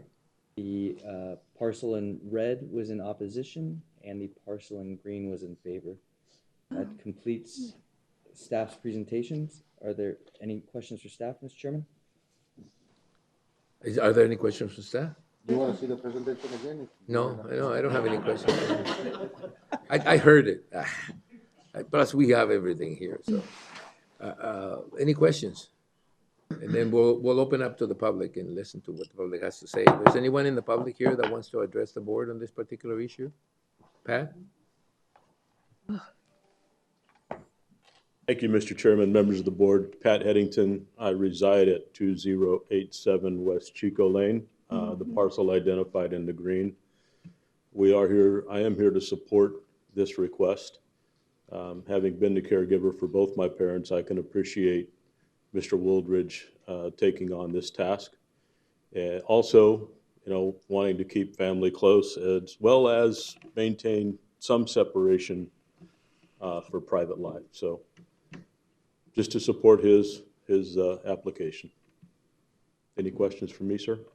Yeah, mostly, the recommendations are to approve it. The performance conditions, is there a performance? The performance condition says within 60 days, approval, all owner or their agents must provide the following: a waiver and a abrogation disclosure statement. Is there anything in particular that strikes you as unusual? No, not at all, sir. All right, thank you. Anybody else? Nobody else. I'll move on. I'll close the public hearing, move it back to the board. Make a motion to approve as presented. Second. Been a motion and second to approve item number 1, public hearing special use case permit number 2206, as recommended by the Planning and Zoning Commission to be approved. Any discussion on this item? If not, all those in favor of the item signify by stating aye. Aye. Anybody opposed? Motion carries. Take good care of your parents. I'm trying. She's hungry though, she's rather difficult. Comes with age. I know. What? You implying something? Well, let's go to the rezoning reversion public hearings in accordance with section 404.01. Is it an L or 1L? I-7 of the Yuma County zoning ordinance. Sorry to interrupt. We're not certain that there was a vote on that last item. Was there a vote? I did, yeah, I did say. Okay. Everybody in favor? Thank you. All right, so. Sorry. We can repeat it. It was a unanimous vote. Right. All right, so as I was saying, the board will conduct a hearing to grant extension of time to comply with the schedule of development, determine compliance with the schedule for development, cause the property to revert to its former zoning declassification in the following cases. And I may, just before we begin this, say that the reason we're having this is because in the past we let a lot of time go by before we dealt with it, and it became, some of these cases became really old, and we just wanted to get them cleared up. This was part of an effort by Supervisor Porches to get us to sort of clear up a lot of the schedule zonings that never did happen, been around for years. So let's begin with this one. This is Commission Initiative number 1901. Like I said, that's why it's a commission initiative, because it begins with the commission asking, or the employees asking for us to grant an extension of time to William Clemens to comply with the schedule for development, determine compliance with the schedule for development, or cause the property to revert to its former rural lake area 40-acre minimum size. Zoning classification, assessors parcel number 186-33-000, located in the vicinity of the northwest corner Avenue 37 E&O Highway 80, Welton, Arizona. You will provide a short oral summary. Thank you, Mr. Chairman. Javier Barraza, Senior Planner, presenting Commission Initiative number 19-01. Would you like it really short? Or? Yes, I want the short version. Okay, at this particular point, the applicant is making an effort to comply with one of the conditions of approval, getting access. At this point, the board could grant an extension of time or revert to zoning. And I will go to the last slide. At this point, staff recommends granting an extension of 2 years to comply with the schedule for development. Right. If you have any questions, well, I'm gonna. Do you have any questions? I move that we accept. Hold on. You gotta have a public hearing. We gotta have a public hearing and then move back. I'm trying to go quickly, but that is too quick. Hold on. I just have a question. How many, this has come back several times, hasn't it? 2 or 3 times. Can't get a hold of one. Mr. Chairman, this is the second, it was the second time that comes. The applicant is really making efforts. First, he was trying to reach out to the property owners where he was going to get access from 37E and then Highway 80. With one owner it was hard to reach, and the other one say definitely no. At this point, he's having discussions with Welton Mohawk Irrigation District to try to get access to one of the canals, building a culvert or something. So that's going to take a little bit of time. So that will be his last try or hope to get access. I was just curious. I remember seeing this. Yeah, the thing we can do is we can actually give him a longer extension. I think just so that he doesn't come back to us. If the person is making an effort to comply. I don't have a problem with it. I was just curious, especially if he's trying, and just I know the issues he's probably running into. When you make a motion on this, you can extend the time a little longer and avoid having to deal with it every 2 or 3 years. Okay, so I am going to open it up to the public for a public hearing. Is there anybody else or anyone that wants to make a comment on this item? If not, I'm going back to the item and ask for, I close the public hearing and I'll entertain a motion. I move that we extend it 5 years, not just 2, for Mr. Clements to get that easement. Is there a second? Second. It's been a motion and a second to approve an extension of time to comply with development requirements of 5 years. Is that legal? Is that permissible? I think it is. Sure. I don't know. It is, isn't Attorneys it, look like Maggie? they're happy, but who knows? Here comes Maggie. Yes, Mr. Chairman, that is something that the board can do. You can extend the answering that time that question. is recommended by staff. Thank you. You're welcome. All right, so the motion is to extend it for a period of 5 years, to give an extension for 5 years. It's been seconded. Any further discussion on the motion? If not, Just a comment, I mean, I agree, give them an extension, but, let's not forget how we started, That poor guy. But, it's 5, 2 years, But this, and then it's 3, or, I just don't want us to get into, if he's trying, we give him 5 years, which is okay, but he might start trying again till the 4th year. So, and then come back for another extension. I think we need to tell them that. Let's just make a statement about this. Yeah. This will be the last extension we give him, if he can't get it done. but this gentleman, remember, this gentleman is out there and those pieces of property and he bought it and he can't use it because it's landlocked and he can't get easements on it. And it's a Terrible location. Yes, it's a real bad situation out there. All right, That's why. okay, I just want to make it clear. The purpose of granting him a longer time extension is not for him to have more time to waste on it. It's for him to actually not come back to us soon But, That's you know, what he he's needs to trying be to do, reminded yeah. that this is not, you know, something that we commonly do. We normally grant 2-year extension. That's why it's there as a 2-year extension. This time, we just feel like, okay, this may take a little longer and we don't want him to come back, but we could have easily gone to 3. What we wanted to do is avoid, you know, us having to do this. Every time we do this, it costs him time and money, and it costs us time and money. I understand. So 5 years is kind of like the last extension. We want him to be aware of that, okay? So there's been a motion and a second. Is there any further discussion? If not, all those in favor of the motion signify by stating aye. Aye. Anybody opposed? The motion carries unanimously, and we move on to public hearing rezoning case number 2103, in accordance with the Yuma County zoning ordinance section, action to grant an extension of time to Oscar Villegas and others to comply with the schedule for development, determine compliance with the schedule for development, or cause the property to revert to its former rural area 10-acre minimum classification, assessors parcel number 74454-000, located in the southwest corner of Avenue A and County 17th Street in Yuma, Arizona. Do we want a short? Mr. Chairman, you Did I skip read number one? 3, which is fine. We can go to number 3 if you'd like. Oh, shoot, I missed number 2, huh? Oh, I just do number 3. I already said it, so we'll go back to number 2 in a minute. I already described it, so. Thank you, Mr. Chairman. Javier Barraza, Senior Planner, presenting rezoning case 2103. Again, in accordance with section 404.01 I-7, the Yuma County Board of Supervisors could grant an extension of time or revert the zoning to RA10 zoning.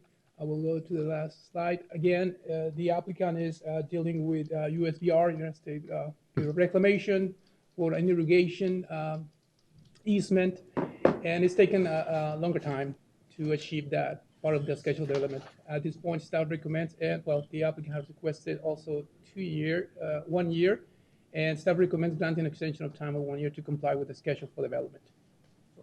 So on this particular one, the staff is recommending 1 year? 1 year. Okay. That's what they asked for. We go, They're a little bit optimistic, I tell you. yes. Anyway, I'm gonna open this to, any question for staff? Okay, I'm gonna open it up to the public. Is there anyone in the public that wants to talk about item number 3, rezoning case 2103? If not, I'll move it back to the board for their decision. Yes. Stop it, please.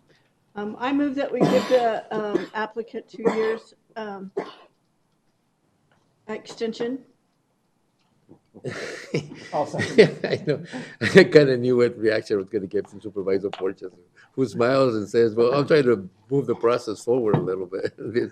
But it's good that it comes back at least to remind us. At least it comes back to remind us. Any more comments? Or there's been a motion second to grant them a 2-year extension. Like I said, if there are no additional comments or questions, I'll ask the question. All those in favor signify by stating aye. Aye. Anybody opposed? Motion carries. I did ask if anybody opposed. I just didn't wait long enough to hear it. So we're going to go back to number 2, which is Planning and Zoning Division, a public hearing, rezoning case number 2012, in accordance with the Yuma County zoning ordinance for 404.01, action to grant an extension of time to Adrian Vega, agent for TDI Holdings, to comply with the schedule for development, determine compliance with the schedule for development, or cause the property to revert to its former rural area, 10-acre minimum size zoning classification located in the southwest corner of Avenue in County 17th Street. Yuma, didn't I? Is it the same one? Or is it nearby? No, it's a different one, Mr. Chairman, unless the wording is. A different one? Avenue A in County 17. Okay, all right. You just have the cough. So, you, go ahead. Thank you, Mr. Chairman. Javier Barraza, Senior Planner, presenting rezoning case 20-12. Again, the board at this point has the opportunity to grant an extension of time of 2 years or revert the zoning to RA10. Staff recommends granting an extension of time of 2 years to comply with the schedule for development. Again, the applicants are dealing with USBR about some abandonment of the pipe irrigation easement. Don't do that. Okay, so the staff recommends a 2 year. We just approve a 2 year for one next to it, so, or close to it. So moved. All right, hold on, I gotta have a public hearing. Okay. I'll open it up to the public. Is there anybody in the public who wants to talk? No, I hope not. So we're gonna, is there anybody, no, I mean, anybody wants to say anything? No? Okay, well, you had your chance. We're going back to the board. I'm closing the public hearing. Now you can make your motion. So moved. So move So moved. to, To a 2-year extension to rezoning case number 20-10. okay, 10? 20-12? 1-2. 1-2. 1-2. Okay. I'm sorry, 1-2. So it's 1-2, all right? Sorry. Yes. So there's a motion to grant a recommended extension by staff of 2 years for the development of this project. Mhm. Anybody, any comments or any questions? If not, all those in favor of the motion signify by stating aye. Aye. Anybody opposed? Motion carries unanimously. So we took care of the reversion. Oh, shoot, we have another one, the 2111. 2111. Public hearing rezoning case number 2111. According to the same section, section 441 of the Yuma County zoning ordinance, the action is to grant an extension of time. Well, I don't like the way it's stated, but okay. To Noemi Diaz de Leon, agent for Noemi Galindo, to comply with schedule for development, cause the property to revert to its former rural area 10-acre minimum zoning district. Assessors parcel number 754-59-015, located approximately 300 feet east of the intersection of B&a-half and County 18th Street in Somerton, Arizona. Is it in Somerton or is it in that area? Up on the Mesa. It is, Mr. Chairman, members of the board, the county, on the corner, near the corner of County 18th Street and Avenue B&a-half. So, All right, but if it's in Somerton, we gave them a permit, but is the zoning case still with us or is it in the city of Somerton now? It is not within the city of Somerton. It is in So it's just the area, Somerton area. And, okay, I did make a statement about, the way that it's listed, and I know all of them are listed the same way, basically. It says action to grant an extension. For next time, you just put in action to either grant an extension or revert. Because reversion hearings are actually to revert, not to grant necessarily. And I don't want the owners to be confused and thinking that all they're coming here to do is just to grant an extension. We could actually have a pretty heavy discussion about it at some particular point in time. Not that it applies to this one. This is a pretty simple one, but just in case. So do you want to provide a short oral summary of the case? Yes, Mr. Chairman. Anson Lahosset, Senior Planner, presenting rezoning case 21-11. It was approved by the board September 8th, 2021, and the deadline to complete the schedule for development expired on September 8th of this year. The applicant requested an extension of 1 year. The board has the option to grant an extension of time or cause the property to revert to its former RA10 zoning district. Always. Okay, when did we actually give, when did we actually approve that zoning case? September 8th, 2021. There's a point where getting them back after 1 year, it's a little bit sticky to me. I mean, and that creates almost a situation that a year later, if somebody has a problem with VLM or via reclamation or financing, it's just too quick. We need to start looking at the possibility of giving a little bit more time to the development, to the, what do you call it, schedule for development on the zoning cases, as opposed to getting them on a reversion hearing again. It's like discussing the case again a year later. It's just too soon. So please consider that change later on. If it's in a policy, then we need to change the policy. If not, then if it's a decision we can make, then please have staff reconsider the fact that, developing a property in a year may be a little too tight. Was this for development or for zoning, or what was his? There was a schedule for development, Mr. Chairman, for this rezoning case. And at this point, the schedule for development has not been completed. There were 5 items in the schedule for development for this case.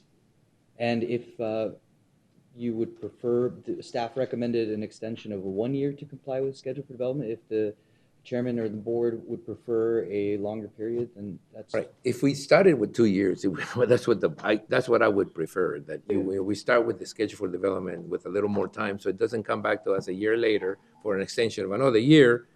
In this particular case, it seems to me like the board has been very generous with the time schedules. Thank and you. I've approved 2 and 3 and 5 years, which essentially just makes us revisit the issue very soon. So I consider that the financing sometimes takes longer, that the, Yeah. you know, especially now. and let's remind everybody, the schedule for development isn't totally necessarily everything. It is just, you know, what is required for you to proceed. So it's not how long the project's going to take. The project may take a little longer, but you have to come up with a feasible plan for the county to continue holding that zoning. And the idea was to not have people just think they have a long time to do whatever. At the same time, the opposite side of that is sometimes you just can't get it together that quickly because some of this stuff is out of your hands. So trying to find a proper balance is a thing that I think we ought to strive for. Anyway, there's been a motion. Was there a motion to extend this by 2 years? And it was seconded, I think? We'll move. I Oh, no? move that we extend rezoning case number. I have a public hearing. I need to open up a public hearing. I'm sorry. I'm pushing this a little too fast. I was So I'm waiting opening for up you to to do public. the Is there hearing. anyone in the public wants to say something or do something about this? See? Okay, well, I'm closing the public hearing, returning it to the board. Now you can make your motion, Supervisor. Hey, I move to extend rezoning case number 21-11, Schedule for development for schedule for addition development to 2 years. by 2 years. What's that? It's by 2 years, extended by 2 years, and not two, you know. There you go, extension of time to 2 years to comply with the schedule for development. Okay. All right, I'm gonna leave it that. You understand that it means extending it by an additional 2 years, right? 2 more years, yes. All right, so is there a second? There's a motion and a second to extend the time for completion of the schedule for development, 2 more additional years. Any discussion on the motion?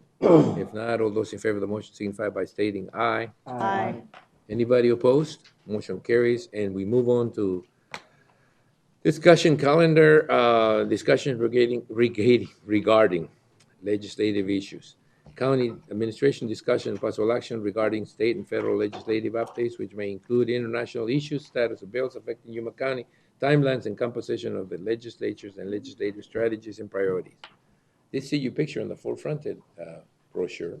Yes, you're on there. Fairly active with the forefront of Mr. Chairman, members of the board. So I'll start with some, some sad news. Former Representative Jim Colby, a Republican from Tucson, who advocated for free trade and immigration reform during his 22 years in Washington, D.C., has passed away this past weekend. Moving on to a much more positive note, Yuma County Supervisor Lynn Pancrase has been named to the Arizona Governor-elect Katie Hobbs transition team. Yep. This afternoon, Yuma County Supervisor Lyons and staff, along with the CSA staff, will be meeting with ADEQ's director and his team to discuss a potential administrative solution to our county's out-of-state biosolids challenge. Thank you. I'll be attending, I would like to inform the board that I'll be attending the Arizona Association of Counties 2022 Annual Conference in Tempe, Arizona from December 7th through the 9th. All right. Also on legislative matters, as you know, we're planning to hold a legislative roundtable meeting on December 16th at the main library from 9 o'clock through 11 o'clock. We're hoping to get all Yuma County elected officials, state legislators, and county department heads. As of right now, we have 5 state representatives from, including, Senator Kerr, Senator-elect Fernandez, Representative Dunn, Representative-elect Sandoval, Representative-elect Michelle Peña. Representative Carbone is tentative as of right now. Here's the draft agenda for your review, Mr. Chairman, members of the board. If you have any comments, suggestions, edits, feel free to let me know, and I'll make sure it happens with the help of the administrator, obviously. Can you get us, some of these people, we know, some of them are, incumbents that we've met before, but I don't know anything about Mrs. Peña. So could you please get us sort of like a bio on Yeah, Peña and Mariana, I don't know her either. So just a little background, maybe helps us to tailor some of the questions up to. Absolutely, that's true. Or Carbona. So that's what we either. consider to be basically the questions that we'll ask, or the items or the issues that we'll be discussing with them. Correct. I did not include the biosolids because we're looking into an administrative solution right now. Hopefully, we go that route and we don't have to So go through when the you, legislature. when you say roundtable open forum, is there something particularly that you're? It's I mean, just open to forum, encourage is it discussion a from the roundtable? elected officials with the state legislators if they have anything to. I'm not sure. Does that meet the requirements that we publish? I mean, the open meeting law? I mean, normally they want you to be a little more specific about, the items. That open forum seems to be a statement that's too broad, but is that okay? We'll review the agenda, the final one that gets published. I think he's just looking for the subject matter right now. All right, okay, all right. I'd like to talk about PM10. All right. Okay, if anyone of the supervisors or anyone out there like to have an item discussed with the legislators, just let Alejandro know so that we can talk about including it as a discussion item with them, okay? All right, thank you, Alejandro. Continue. So, as you know, we held general elections this past November the 8th. And all counties have now completed their canvasses, and the statewide canvass of the general election took place actually a couple hours ago at the state capitol. Once the canvas is signed, the winning candidates will receive certificates of election. The completion of the canvas kicks off a 5-day period in which election challenges can be filed and is a start signal for 3 automatic recounts required by state law. New city and town councils in San Luis, Somerton, and Welton have now been sworn in. The city of Yuma is scheduled to hold a swearing-in ceremony for its city council in January 2023. With the passage of Senator Regent Rita's election recount bill, it modified the automatic recount so that if the recount is less than 0.5%, you will see a recount automatically on the following, in this case, on the following 3 races: the Arizona Attorney General election race, the School Superintendent of Public Instruction, and the State Representative District number 13. On December 2nd, Senate President-elect Warren Peterson appointed members to the Senate Committee for the 56th Legislature First Regular Session. The State Senate published the membership of its 12 standing committees. This, coupled with the Chamber's earlier announcement of majority and minority caucus leadership and committee chairmanships, complete the entire Senate committee appointments.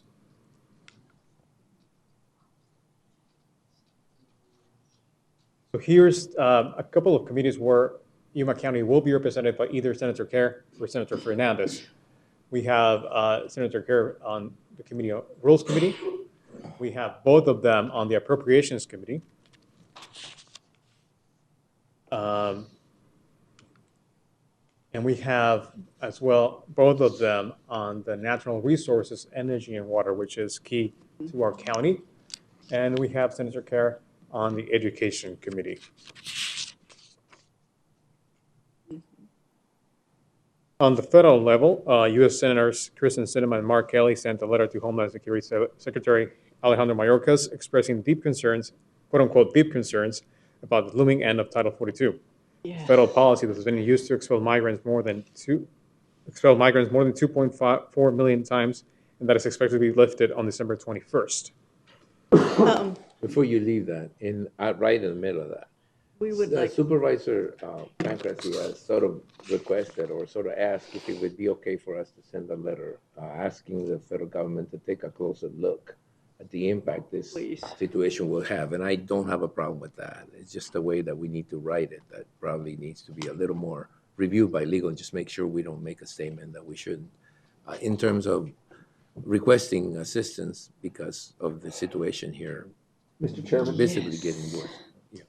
I discussed that letter with our sector chief, and he said that the points made by Senator Sinema and Senator Kelly, that he would be in agreement with those and that those would resolve the challenges they have in the Yuma community. So we could tack on to that letter because it already meets what he deems to be the minimum to get things taken care of. Oh, good. To expedite Okay. this process, just simply have a letter. I'll sign it on behalf of everybody. That way or if anybody wants to sign on to it, it's a matter of speed. I mean, this thing is happening really quickly. So I'll give everybody until maybe Wednesday if they want to be involved, if they want to sign off on the letter. If not, Mr. Chairman, and could we also forward that letter as well as our letter to Governor-elect Hobbs? Yes, please. That would help. okay, it's fine. Oh, good idea. Thank you. Especially to the transition stuff Right. Mr. Chairman, members of the board, I just like to remind you that on April 11, there was a letter sent from Yuma County in support of the Public Health and Border Security Act of 2022, which was led or sponsored by Sinema and Kelly. I'll just come forward and bring you a copy of it. I was here at the meeting. I know this was discussed.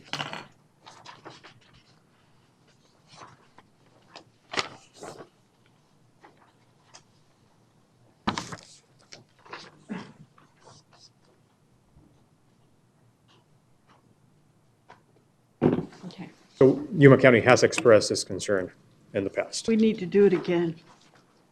Right. Something similar to that, but addressing the issue in it's a more complex than that now. I think that this is sort of the argument we're making at that time was to keep Title 42, which was done, but it's not going to get done again.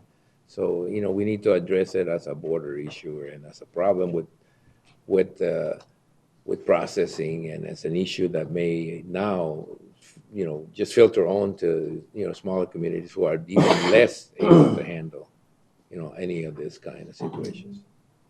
We're in the middle of our agricultural war just starting. Correct. So it just, It couldn't happen at the worst time. yeah. We have all our H-2A and migrant workers here. Yes. Mm-hmm. In fact, I met with San Luis CBP Port Director Xuan last week, and he shared with me that he is expecting a large influx of people seeking asylum out of county ports, and that the direction he's received so far is to give preference to asylum seekers over regular legitimate travel and trade. This would definitely, as you know, impact our regional dynamics and our regional economy. Before you leave the subject of emergencies and refugees, the situation in the other side, in the Mexican side, has gotten much worse in terms of security. I do actually expect some people to actually start asking for asylum and refugee status just from the local issue with security across the border. I mean, people from Agolfo, people from some of these outlying communities may feel their lives threatened so much that they may apply. It is something not beyond the realm of possibilities. It's something that we should be aware of. We're talking about, international issues. I had a meeting with the mayor of Mexico Tuesday, not Mexico, but the San Luis Rio Colorado, Mexico, right? He was assuring us that this problem wasn't that bad, that it was between, cartels and that, I don't know, but I don't think he had, or if he did, he was very, very naive about the possibilities of that getting a lot worse really quickly, which I think happened over the weekend.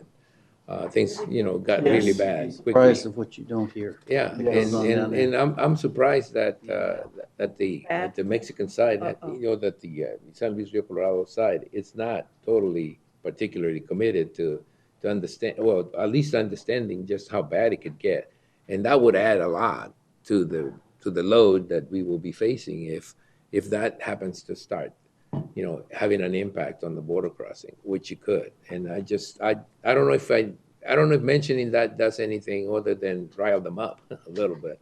But I mean, I sometimes wonder if we're talking the same language when we talk about security just across the border. I mean, some of us haven't been to a Gulf in a year or two because we kind of felt that it was not safe to travel. And that is a feeling that is not just a feeling anymore. I think it should be acknowledged that situations can develop into much bigger problems if not watched in time, which may be a little too late. I know they're not very conducive to us suggesting anything, but I mean, the facts are the facts. Mr. Right. Chairman, if I may, as I'm a former Mexico analyst, the direction that the mayor is following is coming directly from Mexico City. So the same party, they all belong to the same party, and they're not assuming responsibility for the violence in Mexico as of right now. I wanted to bring it up not as an issue of just security, because in reality, security issue is something that we have intergovernmental, relationships in terms of law enforcement. But I think that this could develop into a migration crisis, into something that we are really totally don't expect. I mean, I guess in a way we've gotten used to migration coming in from deeper, from South America, from North America. I mean, not from North America, South America, Central America, and even Mexico. But I don't think that we felt it this close as I did this weekend, when I'm thinking, some of these people may be in a situation where they just don't feel safe anymore, anywhere in the places they live. Anyway, continue, because I think that one's a long-term discussion. Sure. So moving on, I'm continuing with the international affairs. Just on that point, from Yuma, on a weekly basis, we are ICE and ERO, Border Patrols, returning to their native countries 600 to 800 people a week by plane.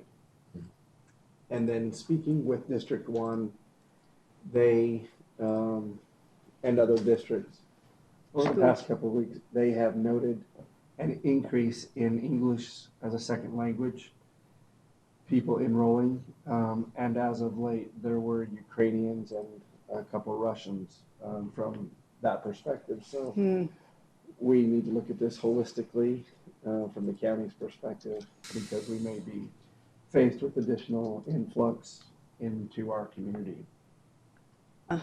Of To be blunt in terms of what I feel about this, we keep saying it's a federal issue. We keep saying it's a federal issue, states taking some steps. I still keep saying it's still a federal issue. And the moment we assume responsibility for it, we're just letting them off the hook a little bit. But let's not confuse that. When it becomes an emergency issue, when it becomes a county issue, it becomes our issue. Regardless of how it developed, it becomes a local issue. And this is becoming a local issue now. It's not just an international issue. It's not just a federal issue. It hasn't been for a long time. If anything in that letter, we should be remiss in telling them that we feel their way of they've handled this particular immigration issues or migrant issues or refugee issues hasn't worked at all. It's only made the situation worse. And keep doing the same thing over and over. It's crazy. Mr. Chairman, in addition to that, we can address the public health concerns just because of the unreimbursed expenses at the hospital exceed 23 million. And going into a health emergency and still having that type of an emergency, it may exacerbate the problem and it may crash the system. Yeah, like I said, if left unchecked, we certainly believe it could crash our systems, both our security systems, and create an overload of needs that need to be serviced, and we can't just simply wait for the federal government to act. So I don't know how we go about telling them, look, if we have to spend money on this, we expect to be reimbursed early, because their reach may not get all the way up here, or they do have the reach, but just haven't utilized it in the proper way, at least from my perspective. So anyway, this is going to become a hotter issue than a cooler issue after May 23rd or whatever that deadline is. Okay. Anything else? I mean, we do have an item in the agenda for us to decide that probably is going to require for you to sort of. Before we move on, Mr. Chairman, if I may just point out that the state of Arizona, alongside 14 other states, filed a motion in federal court seeking to prevent the end of Title 42 this past November. So, I don't know. On the more positive side, last week, Governor of the state of Sonora, Alfonso Durazo, and Mexico's ambassador to the U.S., Esteban Moctezuma, traveled to Phoenix to meet with Arizona's Governor-elect Katie Hobbs. Also last week, the Arizona Department of Commerce, Commerce Authority, Executive Vice President for Business Attraction, Vic Nazarius, and his team visited and toured our county to learn more about our main industries and our competitive advantages. As part of their visit, GYDC and I joined the group for a tour of the San Luis One port of entry. I will conclude my first item of the agenda, Mr. Chairman. I have toured the San Luis Port of Entry at least 10 times during the time I've been here, and I made suggestions, given suggestions about the use of the facilities, or in this case, lack of use of the facilities for processing. It seemed to me that this is a dual problem. One is you have a large number of people trying to file. Two, we're sort of directed into a place that there's no way to handle that. And we do have a port of entry that is large enough, as far as I'm concerned, with the old commercial side that can handle some of the processing issues in conjunction with the authorities across the border. It's something I haven't seen done, and maybe it requires a federal intervention because I don't see the disposition to do it. I think that we need to make the federal government understand when they don't handle their load, they make it ours. And, there's no way to get around that. And we need to make sure that they understand that when they don't process these people and put them on our side without a processing tool or a way to do this, they're just making it an emergency for us. And when I was saying that to Tony earlier, that it wasn't an emergency yet, I mean to say it will become one if people start walking around on our streets trying to find shelter or trying to find processing, a way to get to where they're going. We've had that happen 2, 3, 4 years ago. I'm not looking forward to that kind of problem. And I certainly hope that the federal government understands just what they're coming into or what they're forcing us to deal with. Okay? Mr. Chairman, would you like me to proceed to the next item on the agenda? Okay, proceed. So, as you know, we're seeking your review and possible donation of 1% of the land of the fund that we got through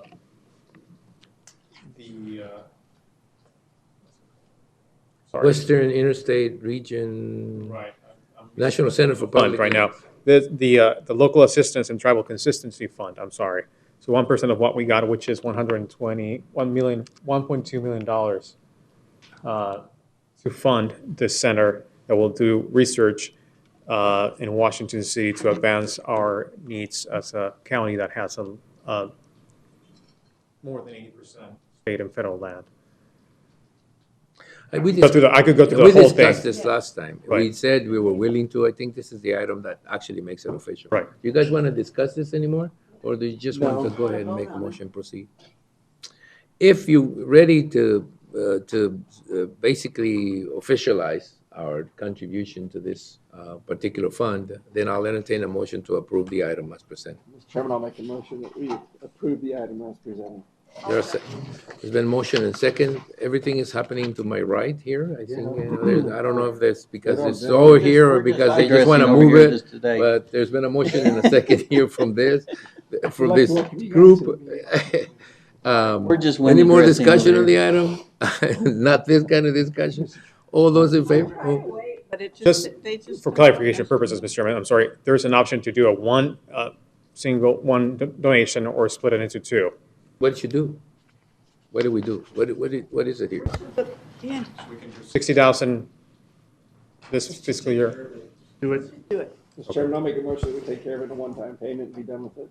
I agree. So the second that 120,000 motion. has been approved. I mean, I think we need to take them either from the contingency or the federal funds. That's correct, contingency.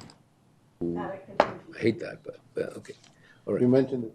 You should have just said. I should have just said, it. Damn it. You cannot Should've use said. the LATCF funds for this. It has to be out of the general fund, and staff's recommendation is contingency. All right, well, as we have quite a painful bit as that may be, this is kind of early in the year. Oh, no, it's late in the year, but early in our fiscal year. So anyway, so the motion will be to do it on a one-time payment coming out of a general fund, contingency fund. So there's been a motion and a second, and a lot of discussion on this item. All those in favor of the motion signify by stating aye. Aye. Anybody opposed? The motion carries. And that's it for this item. Is there anything else? No, Chairman, thank you for your time. If you have any questions, I'm happy to answer them. I'm gonna wait until that beer develops into something, that. It will not. beer, It will but- not. I'm just gonna leave it at that right now, but, all right. The next item is event calendar, current events, and I will entertain board members or county administrators will report on events attended or to be attended on behalf of the county. We may present a brief summary of current events and update the schedule for future board directors meetings as appropriate. No legal action will be taken. We'll begin with you, Supervisor. Well, Pankratz. most of my time, thank you. Most of my time's been been used for talking to people about positions. The governor's transition team broke us up into subgroups, and mine is on health, and so most of it has been working with and talking to people in Yuma County that have some background in health, and talking to them about serving. In yeah, some people capacity. who would like to serve, people who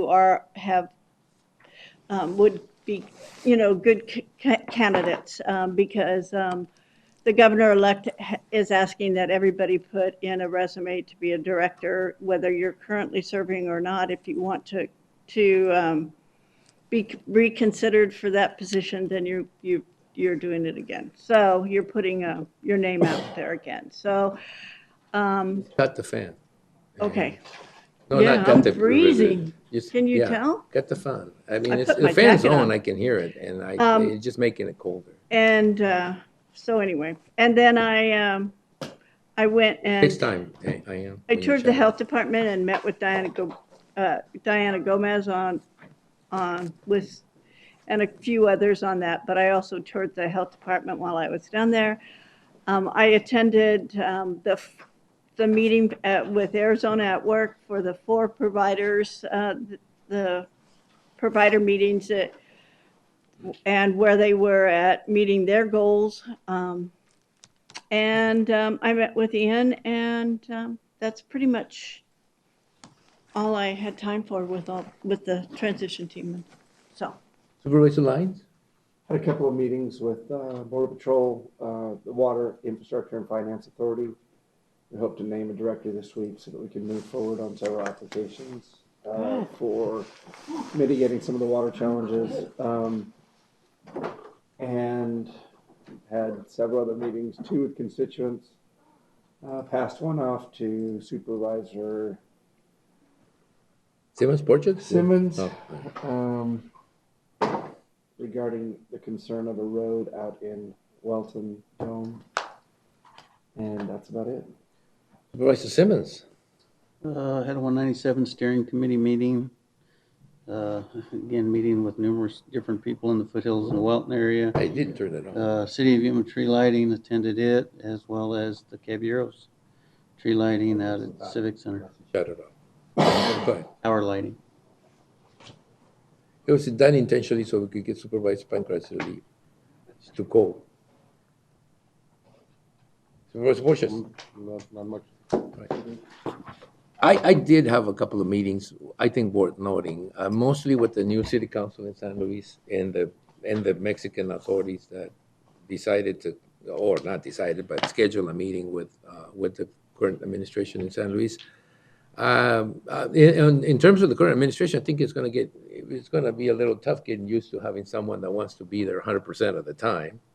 But I guess, that's the choices that, constituents make and the choices that the current mayor is making. I do want to take the time to basically publicly acknowledge the work that the former mayor, Jerry Sanchez, did and his administration. They really certainly moved that city forward quite a bit. And, it's just difficult to have a lot of projects in your agenda that you're not going to get to see. Some of them are pretty major projects, but that's politics. And when there's an administration change, things change. But the meeting, I mentioned some of the items were discussed at the meeting with the Mexican authorities.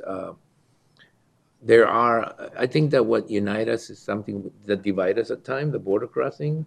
There's, it's stuff that for years in the border we try to handle by nationally that are getting to a point now where it becomes even more crucial, but it becomes a lot more dangerous to navigate. I think that came out of that meeting. And And it's just something to adjust to. It's just a little bit of what life is like. You know, it's full of changes and adapting to changes just to come with the territory. And that's really, I think, what the basis for a lot of the stuff we do out there is going to be in the future.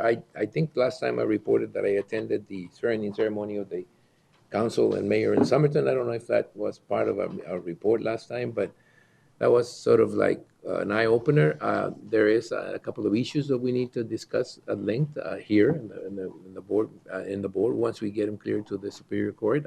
Or to the presiding judge, and some of the issues regarding court management that I'm sure I just didn't want them to surprise you. We're talking about maybe a merger or something similar to that I think mostly needs to be handled through the court system more than us, but it may require for us to get some legal opinions and to move carefully through that minefield that I consider to be any type of quote merger. But you know, I wanted to bring that up here instead of having it here from someplace else. So, Ian, your turn. Thank you, Mr. Chairman. I joined Alejandro and City of Yuma officials for dinner with the visiting Arizona Commerce Authority officials. Participated in the interment of cremains at the Yuma County Columbarium. Participated in the annual Josefina Yepes Cancer Walkathon in Somerton. Met with representatives of the Somerton Tamale Festival to discuss the vendor inspection process. And as Supervisor Pancrazzi mentioned, we had our regular meeting, and that's it. Oh, you had time to adjust to the fact that you're the county administrator, right? Because when you go to Somerton, you feel like right at home. Right at home. Right at home. All right, so that takes care of the reports. We need to have a motion to go into executive session. We do have an executive session where we're going to ask everybody that is not participating in the executive session to sort of give us the room, as we say sometimes. Thank you very much. Go into executive session. There's a motion and a second to go. We're involved. You got it.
calor. Ya me dio calor aquí.